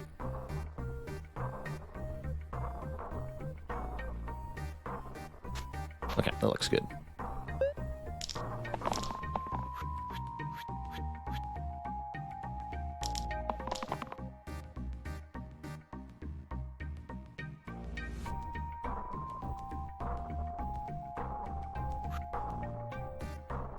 So we'd like the Stalwart to roll one of the cleanse sides to block this poison attack. 3 damage, poison, and weaken. Yeah, so if we can block that with cleanse, that'd be great. The spiders are doing little attacks. This one's adding more poison.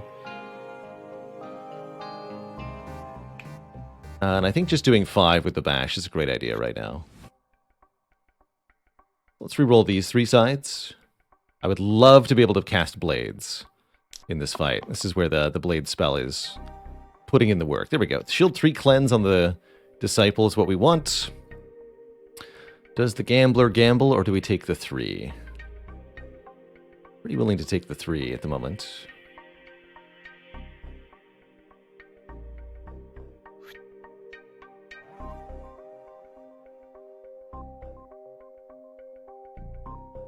Always have a great plan that gets ruined when you forget about the heavy keyword. Yeah, I can feel that. There we go. We can cast Blades if we want to.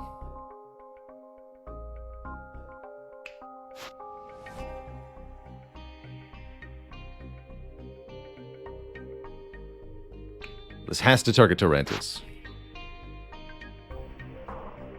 It is so.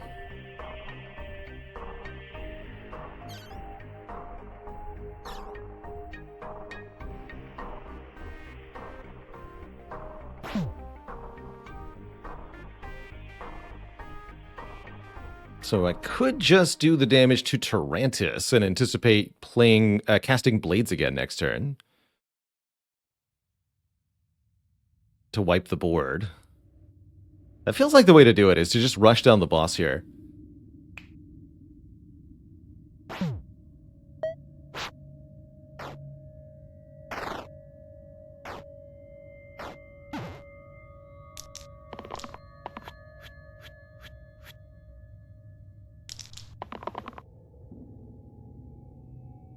Okay, these are good together.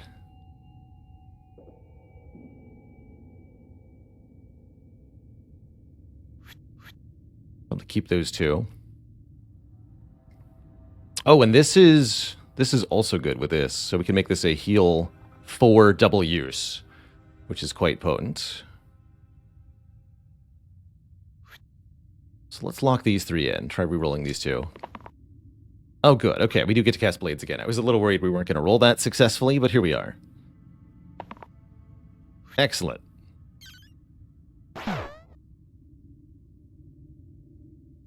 So, unfortunately, the Gambler's going to get devoured. Although it doesn't have to be this turn. It should be this turn.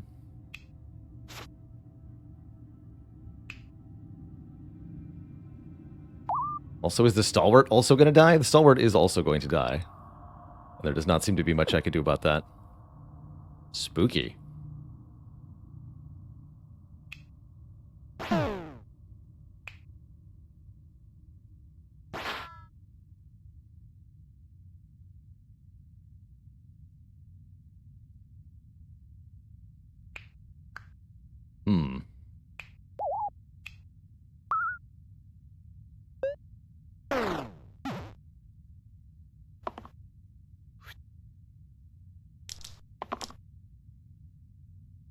There we go.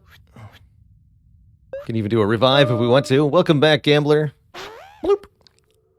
So note that even though we revived Gambler, they're starting this fight at half health. And with two snipers. The enemies aren't going to let up here. It's a bit spooky. And a reminder that we revive at 3 health. That's another one of our curses. Gauntlet. +1 to all damage sides. All damage sides?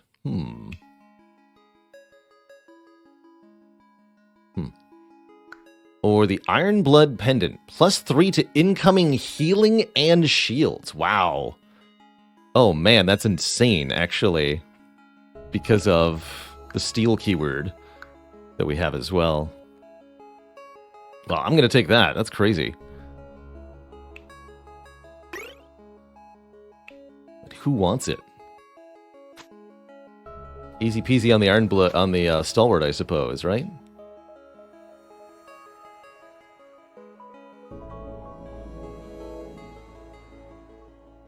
Although we could also put it on the Disciple. Let's do that. Yeah, because it's to incoming, not outgoing.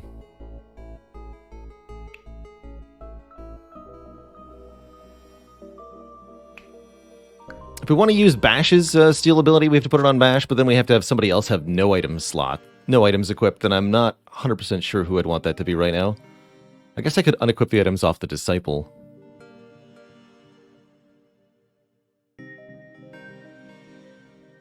It's definitely nice to put on Stalwart because of the high max health of Stalwart.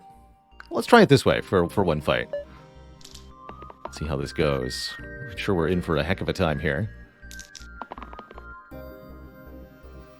Immediately reroll the 2 damage steal ability. Cool, cool. So everything except the Banshee in this fight are in the back row. Doing 2 to all of us. We can stun it by using blades.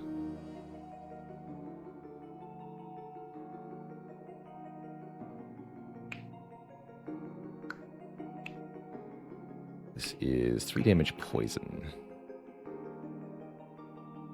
Probably want to shield these 3, actually. Gambler's getting absolutely dunked. Disciple's getting absolutely dunked. What can I do about that? Not much, because the snipers have 3 health. Tough.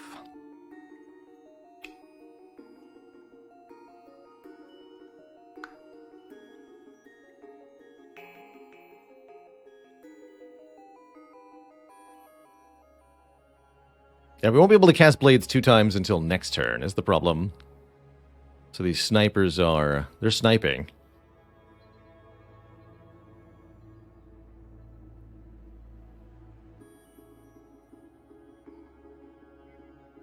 So I think we may want to try rolling better than this.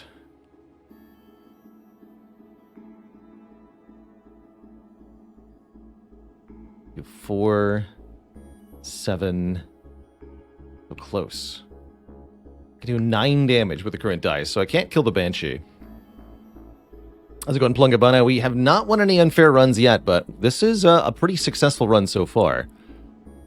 There's hope. There is hope.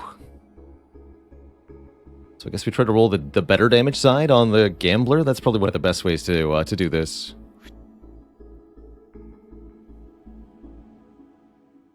That's right, the Disciple's going to get more armor than advertised, so she'll be fine currently. So yeah, we want to armor these 3. I think we roll for something better on the Disciple here. On the Artificer, excuse me, and on the Gambler. That'll do. So now we can also burst, which lets us kill the Banshee if we want to.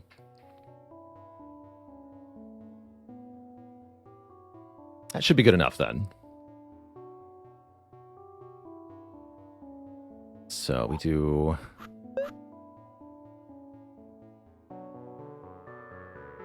we do want the bonus damage on the bash then. Let's try to remember to use Artificer correctly 4th.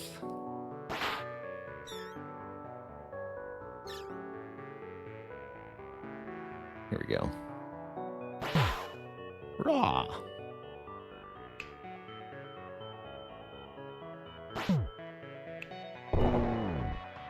Gambler does still get killed, though.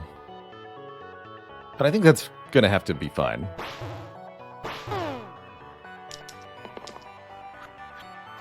Seems like the fight is mostly solved otherwise.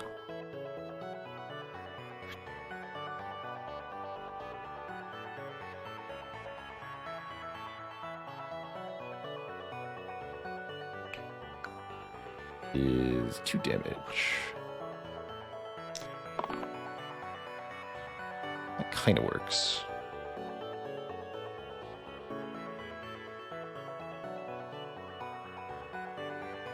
That should be good enough. Although, yeah, you've got a blank side. You also got a revive. That'd be kind of nice. Eh. It is okay.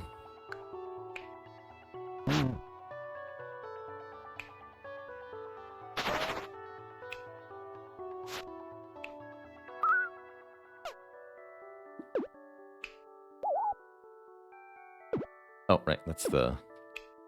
there we go. That's what I'm trying to do.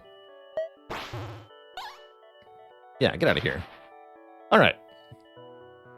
2 trolls and a demon. Chronometrics, happy birthday to ya. Thank you so much for 51 months of support.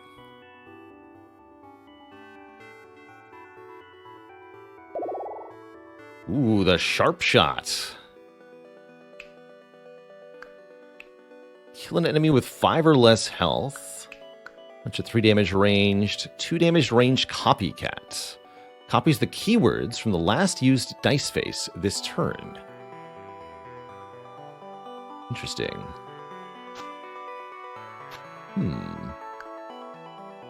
Or the witch. Transform our disciple into a witch, adding a new spell. Salve for 1 mana, heal 2. That's kind of nice.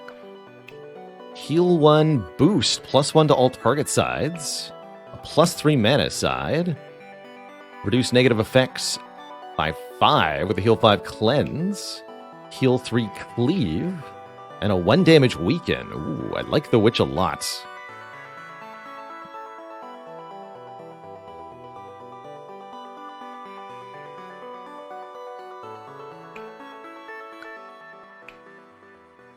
Yeah, I think it's about time we got rid of this disciple. This revive side in particular is not doing it for me.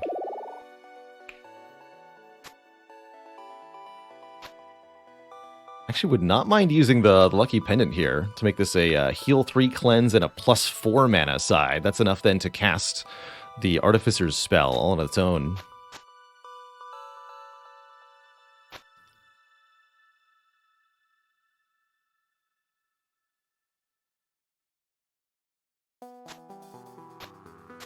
Do like having one more max stored mana.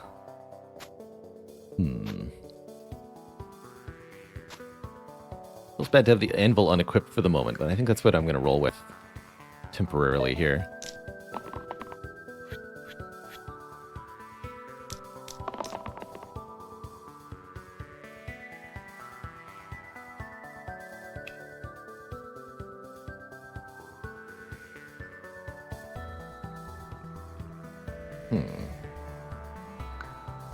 So that hit point of the demon grants on hit do a ton, apparently. We are taking mass damage. Bash would have to target a troll. We should be able to stun the demon with the bash here. That's not completely a bad idea. But it looks like these trolls are going to be a big problem for us overall. Yeah, just casually wipe the whole party turn 1. No biggie. NBD. Ain't even a thing.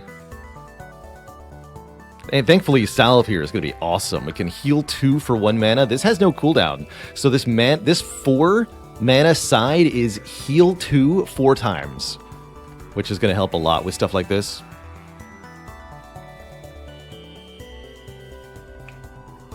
So this is just 2 to all.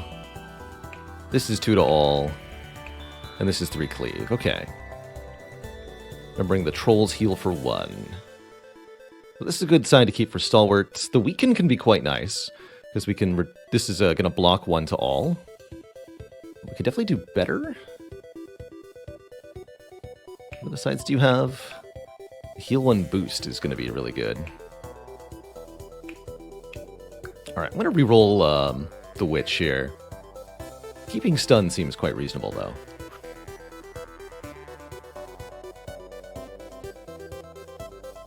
Let's reroll all these sides. Heal 3 cleave.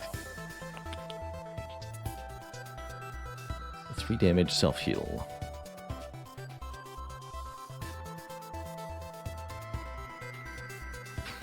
Do I risk it on the gambler? I don't know.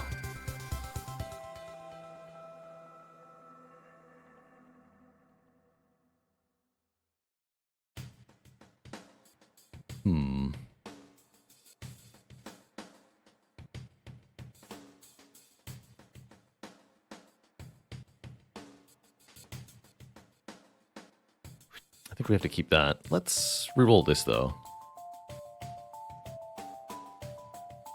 Although this does let me keep the gambler alive, yeah? Gonna be a bad turn overall.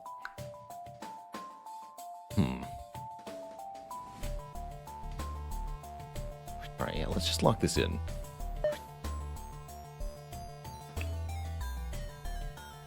That's single use. Make sure that's the 4th thing we use. Shield these 3. Heal these 3. Stab you. Single use, stab you. Stun you.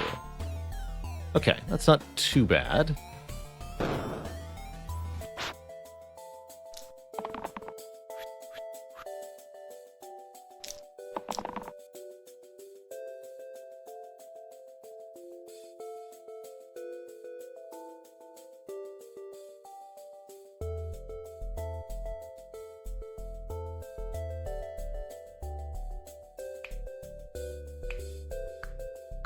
Demon is trying to summon an imp.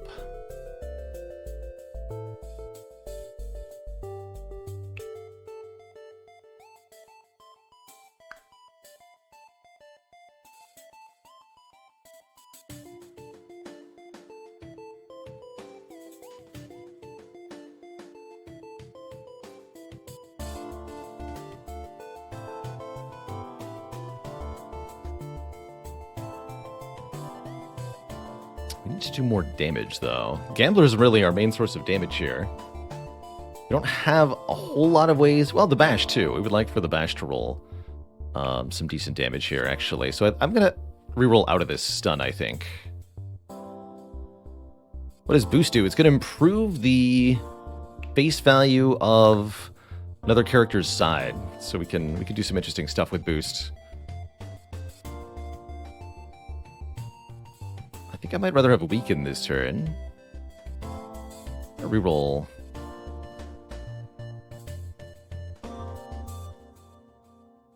Keep this, but I'll reroll everything else.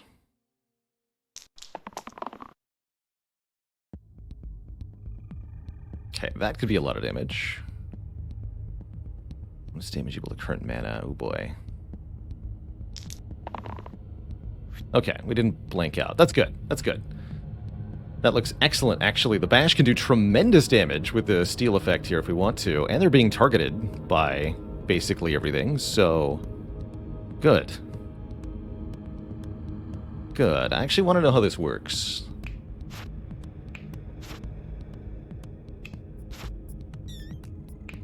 If I do this. Okay, that did do damage in retaliation, but we blocked it.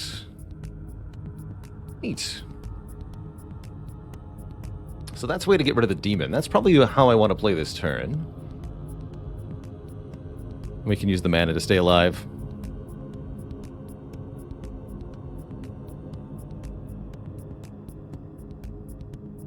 Zagasu, would you call this a dicey situation?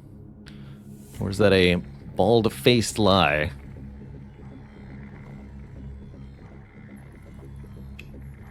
Let's weaken that one.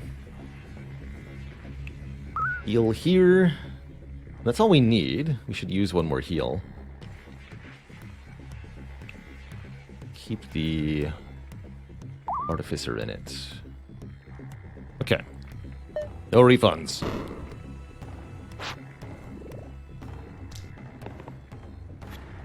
The double foot. Something is afoot. There we go. So, let's see. We can do burst and blades. So we can do 4 from spells, 7 from the bash,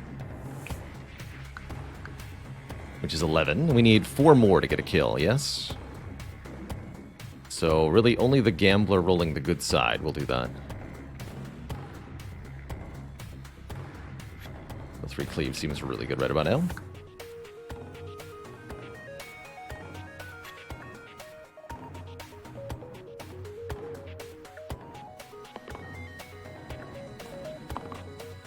Got it. Good job.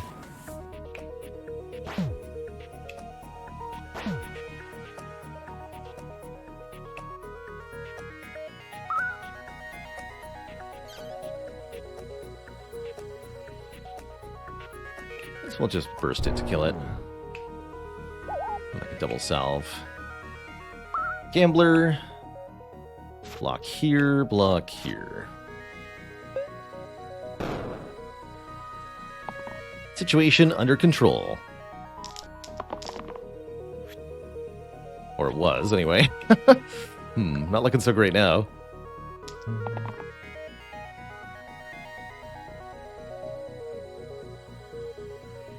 Stalwart, come on. I believe.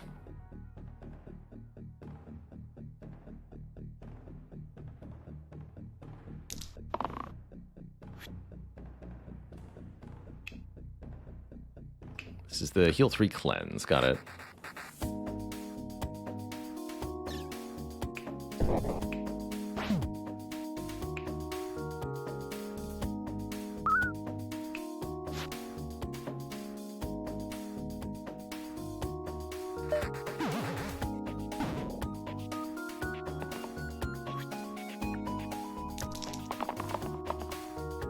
There we go.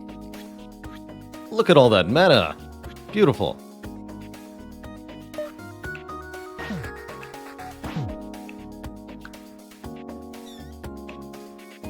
Eight damage. Blapped. 2,000 dice. We've unlocked a coin. Neato. time for some fanatics. Finally got everybody back to full health at the start. That's quite nice. And we get a new item here, a tier 9. The Iron Crown, gray hero only. +4 to the left side. Interesting.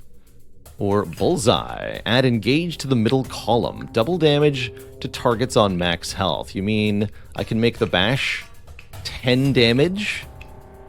We'll have to unequip the items on somebody else, but Bullseye on bash is ludicrous damage, because all 3 of our best attacks essentially are here.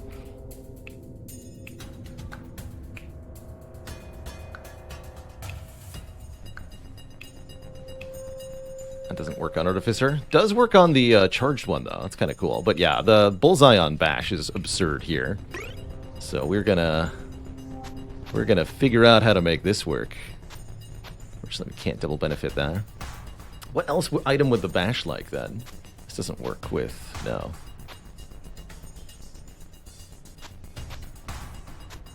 Now we go +3 to incoming shields on the bash. Because if we can have engage on this, we want to be able to double it. We can do truly ludicrous damage with that.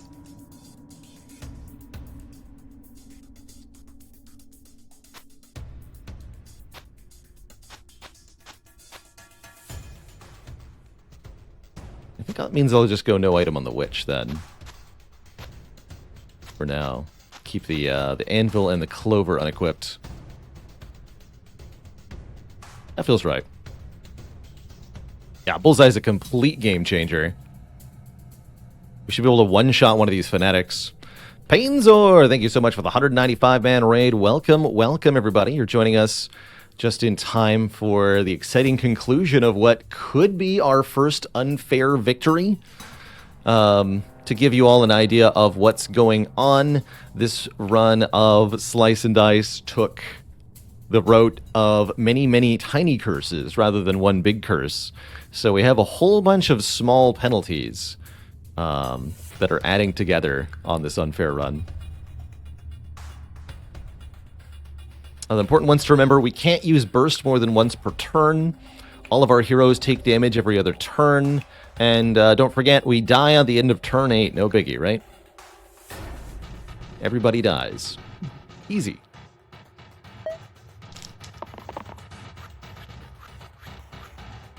Well, that's a lot of incoming damage now, isn't it?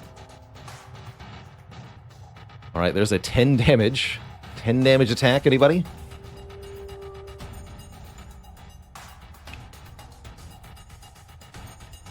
So this does 7. 3 cleave, and then these things do self-damage in varying quantities. Good lord.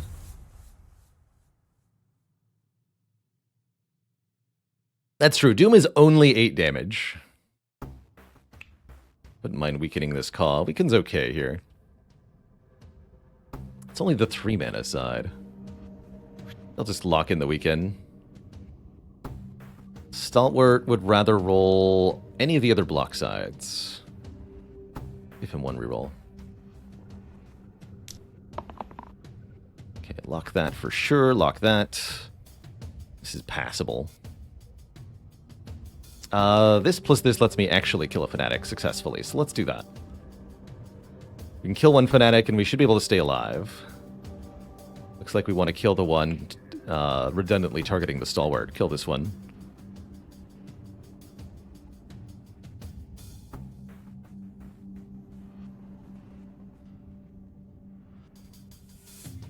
Can also cast a Blades, but I don't need this. Bonk.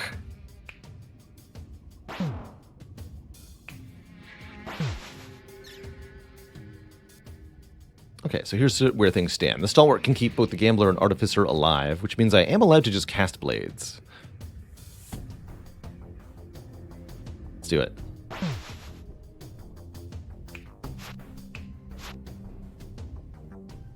Thank you.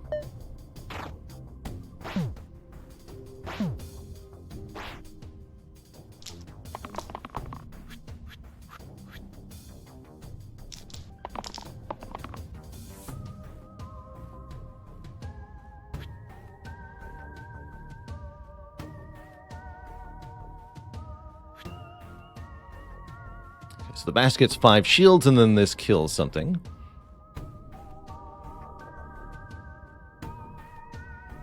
Probably that first fanatic.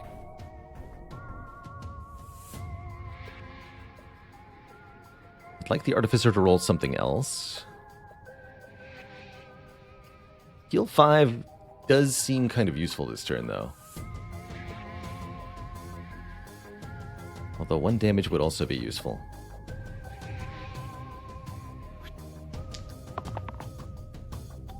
That's decent. That's enough, actually. I'll take that.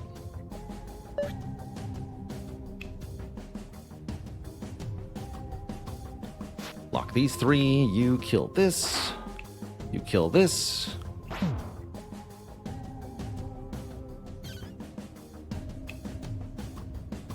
You heal the artificer for 5. Gambler's gonna die, though, huh?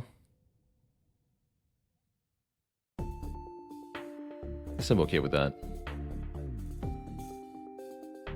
For killed by 5 seems pretty impossible to fix here. At a glance. Though, let's take a one more. What if I do this? Yeah, we're not gonna be able to save them all, right? Doesn't look like it.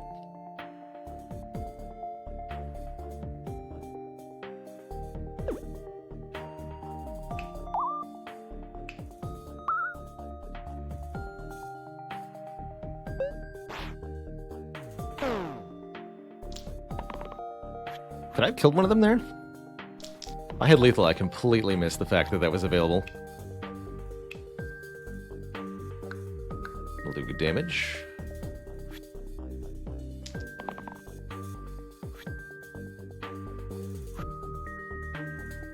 Not an ideal roll for the witch, is it? Try one more time. Okay.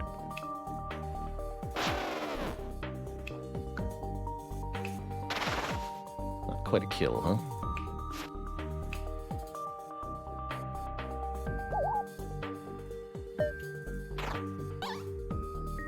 Let him go.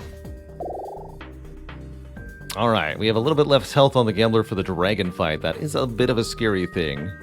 But we do get an upgrade to either Venom or Assassin. Poison. Definitely a nice way to deal with the dragon. Kill 3 cleanse is nice too.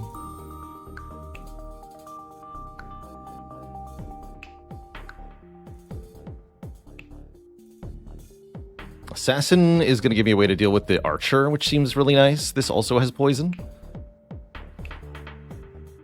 Bonus damage versus targets on low health. And dodge. Ooh, dodge is also very nice on a unit that's only going to have a little bit of health. Really liking the assassin upgrade here.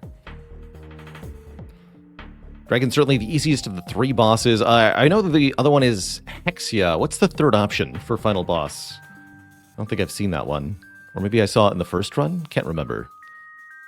Let's go Assassin. The Hand. No, I have not seen that one. No idea what that is.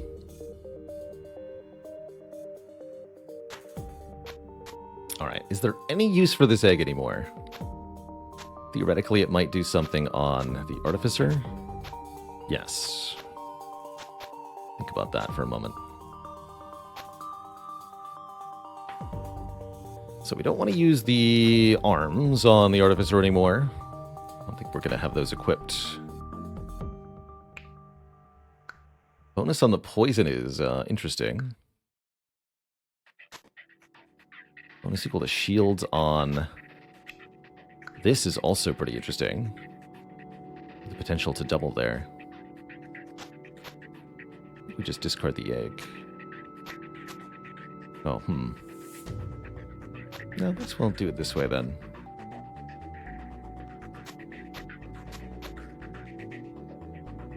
I think that feels right.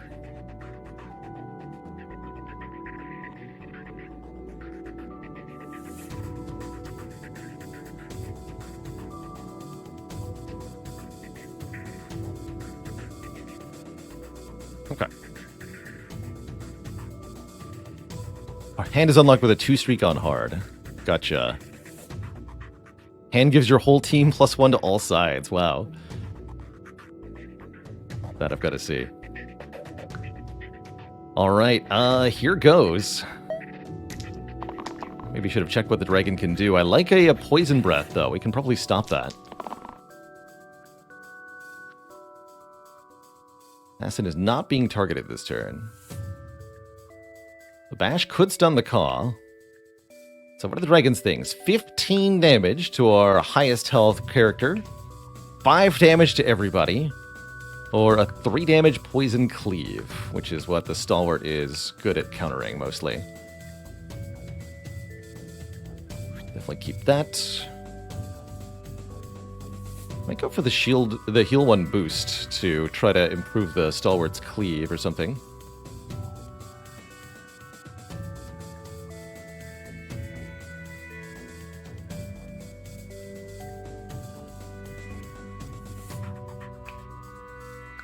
Damage to blue.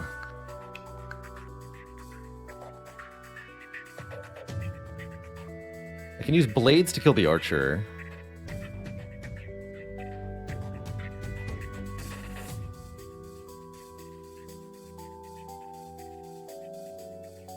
There's difficulties beyond unfair? Oh yeah, there's hell mode, which as far as I'm aware is intended to be basically unbeatable. More or less impossible to actually win. Just for the masochists.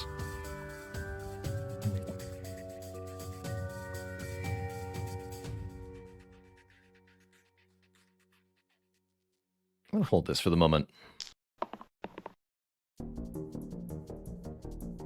Okay, there's our poison. And there's our shield 2 cleave cleanse. Let's just reroll this. Okay, we do get the stun after all. That's fine. So we'll stun the Caw, and we'll poison the dragon. And that's going to be a really good start to this fight. Kill the archer with blades. So we could use our heal 1 boost to either make this into a 4 poison card.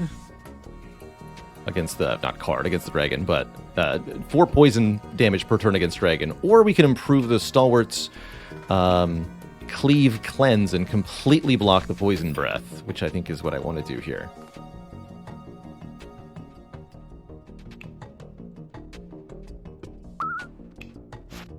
So nobody will get poisoned at all. We're stunning the Caw. So the artificer stays alive. These are both single use, so it doesn't matter who goes here.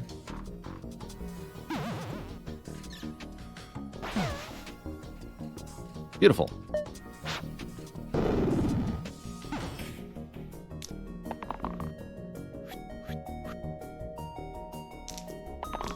Another lucky roll with the poison breath.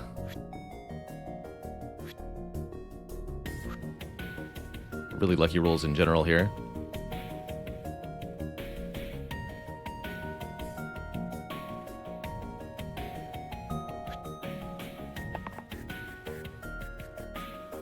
One more time.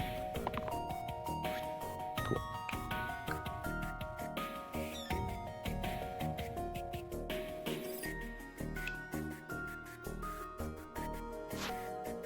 So this is now 7 damage?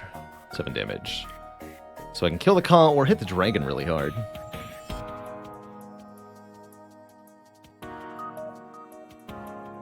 Oh wait, and we're not shielding the right people. You gotta get shielded. You get healed. There we go.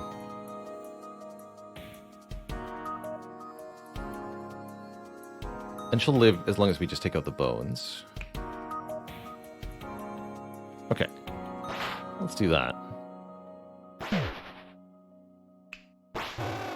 Well, that gets killed too, right? Because I forgot about the 1 damage from the bones. Perfect! I'd say this dragon is very thoroughly toast.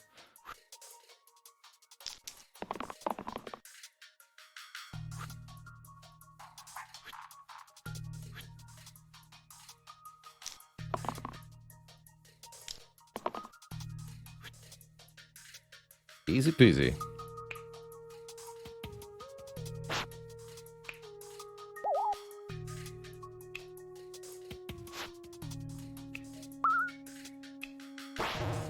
Triple poison breath dragon, no problem at all.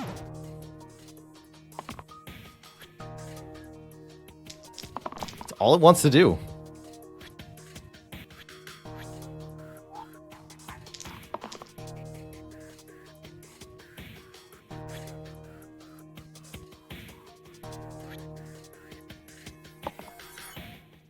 Guess you're dodging.